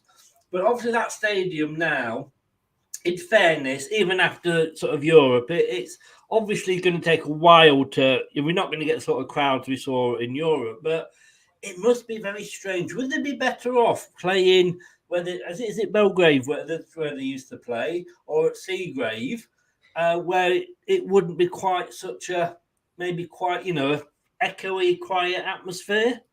I don't know. I mean, Leicester have got some internationals in here that play at the highest level for their national sides, and you think that they're used to it, and it's more encouragement for the game. Although Spurs here, Chris, I know you know what's coming in, ball over the top, not quite dealt with properly with by the defender there, but she does get a second bite of the cherry, and Spurs have a throw in deep in Leicester's half. No, I'm just thinking how it must be strange going out and it not being. I don't know. I'm not saying that they shouldn't. Like I said at the start, I'm pleased they are, and it's good. But I just wonder what the atmosphere would be like. I think it's something that it's going to be strange, but they're used to minimal crowds. They're all on one side, I believe. Here as against Spurs winding down the clock professionally, showing that little bit more expertise and experience, not just in this division, but in years in the game, keeping it in the corner. Fairness, Leicester have only been in this only our second season at the top. Yes, it is. It was literally our second season. Although they could break away here. They could break away here, but she tries to do one too many touches. She went to play it down the line. The 21 showed her a foot as if to go, I'm going to come in at you if you don't get rid of it. And unfortunately, Spurs have the ball back and are coming down this number right. 3 that's on the ball now, and, Yes. and this number 22. It seems Oh, it's so a foul weird there. seeing players playing in black boots. Yes. It just looks funny. It does look very strange. Anyway, Now, Leicester coming down the right now. Oh, my stream's keep got a little it bit in. behind it accidentally. Yeah, they've managed just. Oh, come on, ref. Yes. That's a neat bit. Kick the ball away. She's going to get a booking. Yes. She got All a right, booking. give me a sec, mate, because my stream's about half a second behind you, so I'm going to just reload it because it pisses me off being behind on stream. Sorry, mate. Sorry, I didn't mean to. No, it's my fault. I accidentally paused it, and then we kept somehow the ball. I thought the ball had gone out. It didn't. It was pinged around a little bit. She kept hold of the ball, the Leicester player, really well. She came away with it, and the Spurs player just clipped her, went down, and then she kicked the ball. Not miles away, but just kicked the ball away for the Leicester player. Yeah, And rightly booked. Leicester trying to go down the width. They haven't had much joy here, but they've got a chance here. Can they do something with it? Edge of the box, sent back. It's out now here. Now they have the ball in the middle. Will they spread it out wide or will they go backwards? Being forced back by Tottenham, who have everybody back. I think they have 11 players behind the ball here, Chris. Leicester trying to stretch the Tottenham defence and team. Good ball into the box. Cleared out by Spurs. Headed on by Spurs, and they get the third ball, but there's a foot in there, and Leicester are being told they're allowed to get to the ball, maybe expecting a free kick to be given, trying to disrupt it. A ball now, down the wide, cleared by Spurs, no pressure on the 29, although, I thought that one out of play. I don't like this 29 for Spurs. It's a bit over-cocky and confidence. You're very lackadaisical there to do that, but the Leicester one or the Tottenham? The Tottenham one. Is that the Korean? Yes, that has zero to do with it. Oh, it's just careful. Yes, but so I'm shouting at the light. She can hear me. Yes, maybe we should have done that to Ndidi yesterday. Maybe, but no. Going back to the Seagrow thing, I think it's quite a positive thing because there's got to be 50 or more people here watching this game, and it's for a club who's only just trying to establish themselves as a women's Super League side.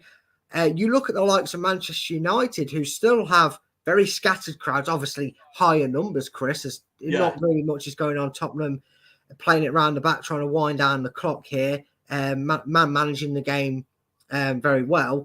I think it's great to see Leicester here having so many fans at the game, because you're not expecting 30,000 for a game on a Sunday, the first game in the women's football, especially given how torrid Leicester have been on the men's thing. It might put people off it, which is a shame. And considering you can watch this game for free, I think the crowd and being at the King Power is a great thing for the football club. Going forward. Offside there. See if I can see what the attendance is, but it's not showing me at the moment. Yes, I would say it's probably around 50 to 70 people as we're entering the last 2 minutes of time. Have Leicester got anything left up their sleeve? Have they got another trick? Have they got another plan? Have they got another way to maybe get behind this Tottenham side? Because what Tottenham have done very well since Leicester got themselves back into this context is they've attacked and gone forward as a team, but they've also then sat 11 players behind the ball when Leicester have had the ball and tried to break them down. Can you see a way maybe Leicester can get in behind Spurs and create that last chance to try and nick something from this game, Chris? No, because I think Spurs are actually playing this very, very well.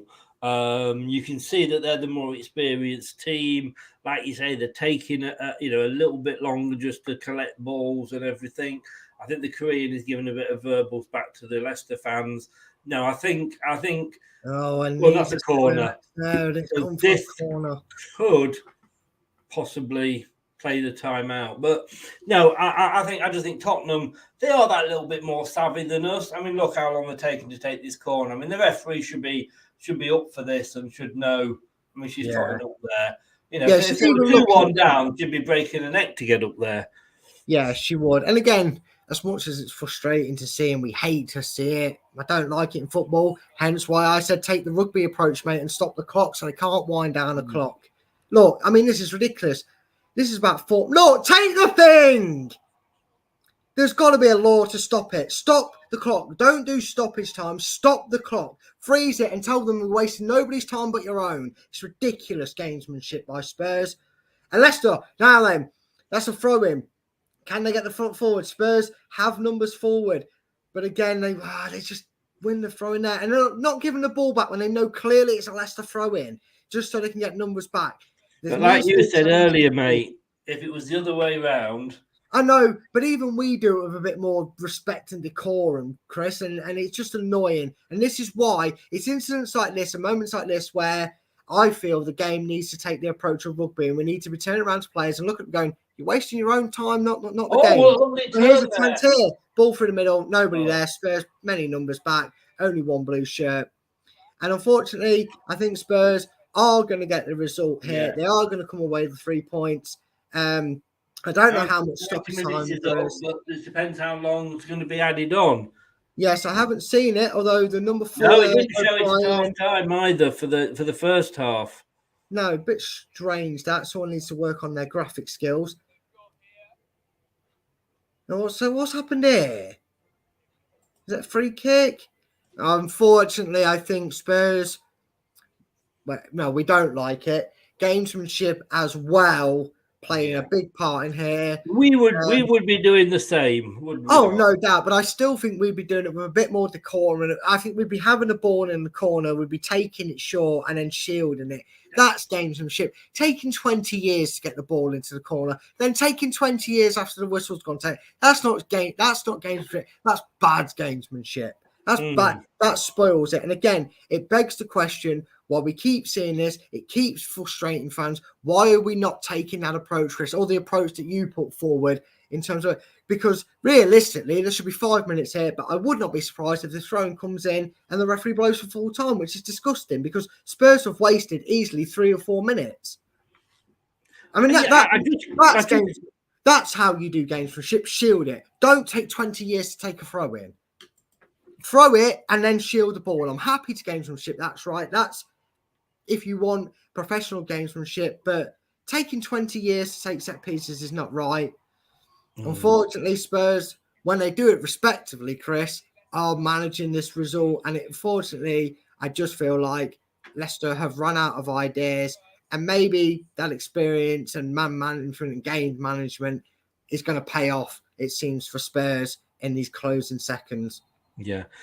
Even Sky and the BBC, neither of them are actually saying how long is being added on. So that's a poor rush clearance. The frustrations are telling here, Chris.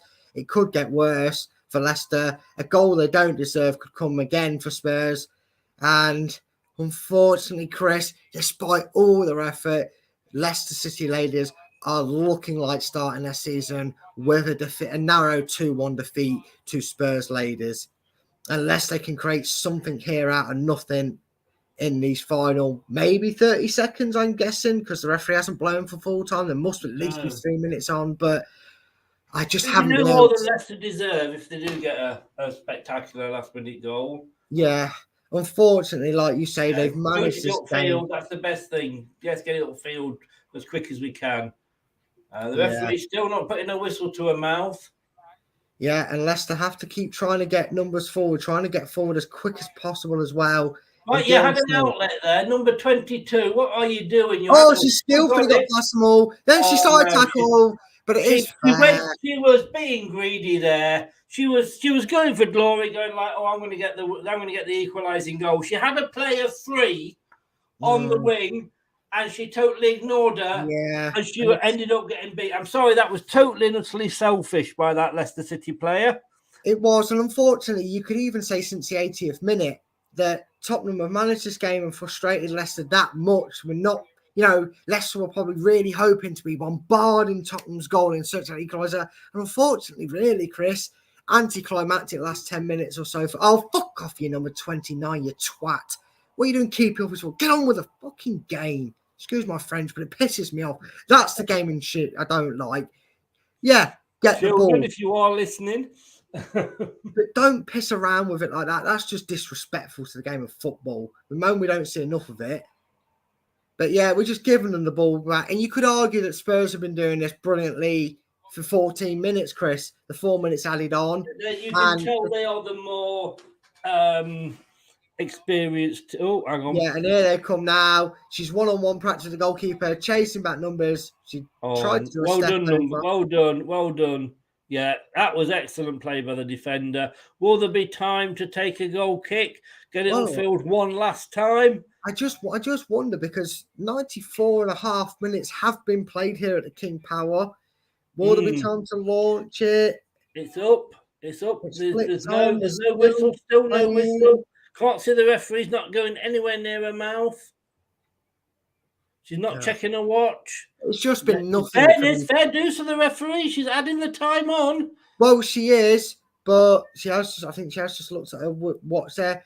But unfortunately, Chris, we're not talking about a 15 minutes where Leicester. No, there goes the whistle, Chris, on the 95th minute. Unfortunately for Leicester ladies, Leicester women, it has finished. Leicester City women 1, Tottenham Hotspur 2. You have to feel aggrieved and sorry for Leicester because they put so much effort into the game. But that experience, Chris, has unfortunately told in the game, because for that last 5 minutes, not just the 5 minutes added on, but from the 80th minute onwards, Spurs, unfortunately, anticlimactically, they saw the game out with consummate ease, you have to say, which is a little bit of disappointment from the Leicester perspective. I thought we pressed well. You could see the gulf in. At that, I tell you what that was. That was probably a. Let me think of a team that's not struggling this year. That would probably be like a West Ham from last season playing a Norwich that's just come up. You know what I mean? Yeah. That's how close it was. And in fairness, yeah, it annoys me what Tottenham were doing, but do you know what? We would have done exactly the same.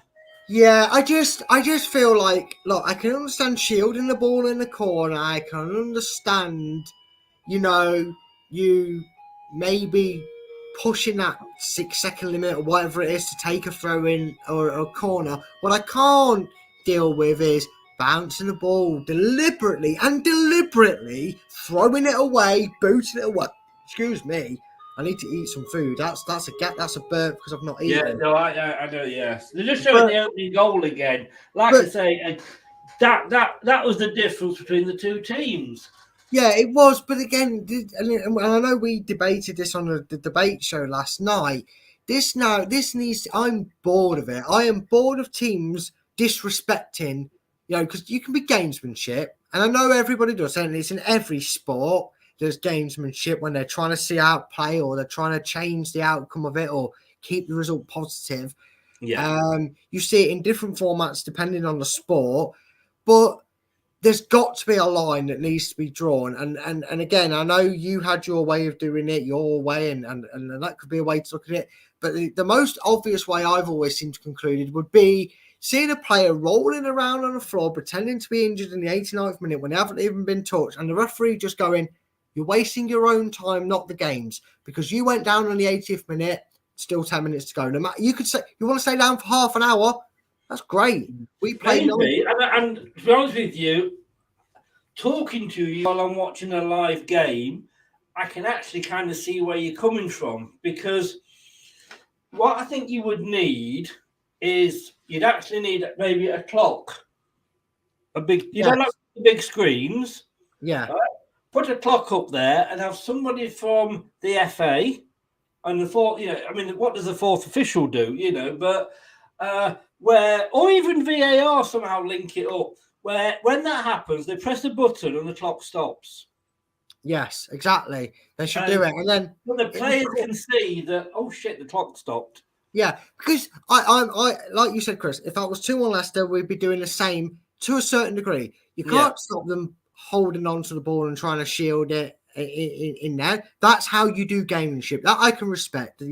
That's what teams. That's how you win a game. It's Yeah. managing a game, right? Hold it in the corner, frustrate your opposition, just like Spurs did when they had the ball on the pitch. But don't. I'm going to use this as a ball. Don't do this with a ball when it's a throw in, and then don't. And this is one thing that really pisses me off. Right? They'll do this, and then they'll do that. They'll drop the ball and then they'll run on the pitch. It's like, what are you doing? And then someone else will come up and pick the ball up, and then they'll take 2 minutes. And it's like, we need to stop it in this game. It's ridiculous because they have done something. I'm not sure what it is, but they have introduced something about that this season. But hey, we don't know. Brad, thank you so much for popping on, mate. Great commentary. Absolutely love it. See you in a couple of weeks if you want to do it again, mate. Yeah, definitely. I actually really enjoyed it. I'd have to figure something else out to do to maybe do it for the men's game because my streams are a bit dodgy on that one. But for the women's game on that site, mate, I'd happily join you for the women's watch-alongs going forward. I enjoyed being a commentator. I hope people. It was nice to sit here knowing that you are doing that, and I only just have to pop in with the odd comment every now and again. No worries, mate. I enjoyed my first audition as a broadcaster. I'll try and learn play. I'll try and get used to players' numbers and names and be able to give people that. But I enjoyed it, mate. I really did. Someone who said he hated watch-alongs, this one and enjoyed it. Yeah, even though we lost, that's what you want to see from the men. But look, Full-Time Focus at Full-Time Focus is your Twitter. I know that your website's going through some changes. I don't think you'll be changing the name, whatever you. But where is it at the moment, anyway? You can find it under the name A Matter of Opinion. I am doing a new show. Like I said, it's under construction at the moment, not just the show, but the channel. It's called A Matter of Opinion. You can find it if you follow me on Twitter at Full-Time Focus, like you said there, Chris. The link in my bio will lead you to the channel. If you could subscribe, that'd be fantastic. If you drop a like on any of the videos, that'd be also brilliant. But yes, I will be doing, Chris, and I might get you in on one of these because I will be doing some football ones, but I'm going to start doing a top 10 show. And that will be categories. It will be top 10 superheroes, top 10 villains, top 10 Premier League footballers of all time. And it will stick to the premise of the channel. It will be my top 10. And I might get you to do a competitive top 10 so we can compare our top 10s when it comes You know what to this these. thought just popped into my mind? What? Top 10 French Premier League players. Yeah, well, there you go. It's an idea. We know one that won't be in there. Yes, definitely. But that's the idea. It's like I said, it's still in construction. I will let you know if I decide to do live or not. But I'm looking to do your link is in the description below on all the shows automatically because obviously you're one of the presenters with me. So your link to A Matter of Opinion is in there until such time as you change it. Brad, thank you very much, young man. That if that had been Leicester, I wouldn't have been as pissed off. If it had been the men. Sorry. If we did, if Leicester men's had lost 2-1 to Spurs playing like that, we would have come away disappointed. But like the Chelsea game, wouldn't it? It'd have been like that. We'd have been disappointed in the result, but happy with the performance. Yeah, indeed we would. Anyway, thank you very much, sir. Actually, not sure what's happening next week. Owen from BBC Radio Leicester has just said he will come on and do a show and talk about Leicester City at the moment because I want to have not just a quick 20-minute chat. I want to have a really sort of a long, in-depth chat. So I'm just going to obviously finalise that. Don't know if that's going to be next week or the week after because obviously we've got no games next weekend. I'm sure we'll do something. I'm sure something will be done, but not back tomorrow because it is the funeral. And I just think out of a matter of respect, because if we do a review, we know it's going to end up, a little bit annoyed. And I think it's the wrong day for us to sit here and get annoyed. Yeah, exactly, mate. And it is just out of respect. Whether you're a royalist or not, I think it's just one of them things that should just do it. Yeah. And I think it's great, mate, that you're deciding to take that stance and not do a show on the Monday. Anyway, all the best. You said you're hungry. I'm hungry. Let's go and eat. And I did. To be honest, I'm only going to eat earlier than I did last night, which was about 11 o'clock. So I will see you soon and speak to you. Take care, Brad. Take care, mate. Thanks for having me on. Thanks so much. Take care. Bye-bye. Thanks to Brad there, or as he is now known, Hugh Johns. Nah, that's taking you back, isn't it? You start thinking like, Hugh Johns. All right, Jonathan Pearce. Let's call him the Jonathan Pearce of Leicester Till I Die. No, thanks to Brad. His details are in the description below. Hope you enjoyed that. Cheers. Thank you, Mike. That's great. We're going to be doing this every week as long as it doesn't clash with the men's, and I don't think it will. I think they go on to alternate days as best they can. We'll be doing a watch along for every show. A bit disappointed we couldn't do any graphics for you, but hey, such is life. But I think Brad's commentary more than made up for having no graphics. It really did. I don't know if you didn't see it earlier. We did a great graphic show. Brad was got a new it was a new thing that we found and was told us about it. That's another one you need to check out. Football versus Cancer. Great website and Twitter under that name. And it was very, very, very Sky Sportish, but we were having a few teething problems. That's that out. So we're not going to be back tomorrow. Definitely back Wednesday at 9 o'clock for a quiz. Not sure about the other nights. We will see how it goes. Do please subscribe to this, Leicester Till I Die TV, and smash the likes if you are already subscribed. I can't say how much that does help. And if you like listening rather than watching, and I don't blame you, I have got a face for radio. We do have a radio station as well. And it's music. So it's not just a talk station, it's music as well. So what we have been doing is we've been looking back at footballing years. So we looked at 15, 16 and 76, 77 and the music from those years as well.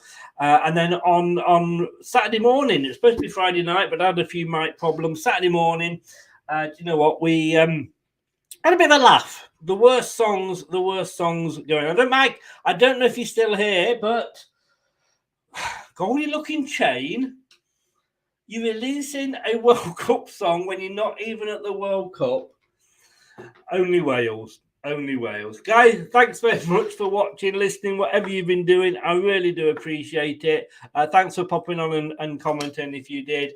And I will see you all soon. Stay safe and it's not going to be a nice day tomorrow. It's an extra day off, but whether you're a royalist or not, let's just mark. I think there's a minute silence tonight, isn't there? Let's just mark it and show some respect for what she's done for the country. Take care, stay safe, guys, and I'll see you on the other side. Good night. That's all, folks. Thanks for watching Leicester Till I Die. This is Chris saying goodbye, and see you next time. This week's episode has come to an end, but the fun doesn't have to stop here. If you have any questions, suggestions or feedback, head over right now to Twitter and Facebook and like, share and get involved. Join us next time.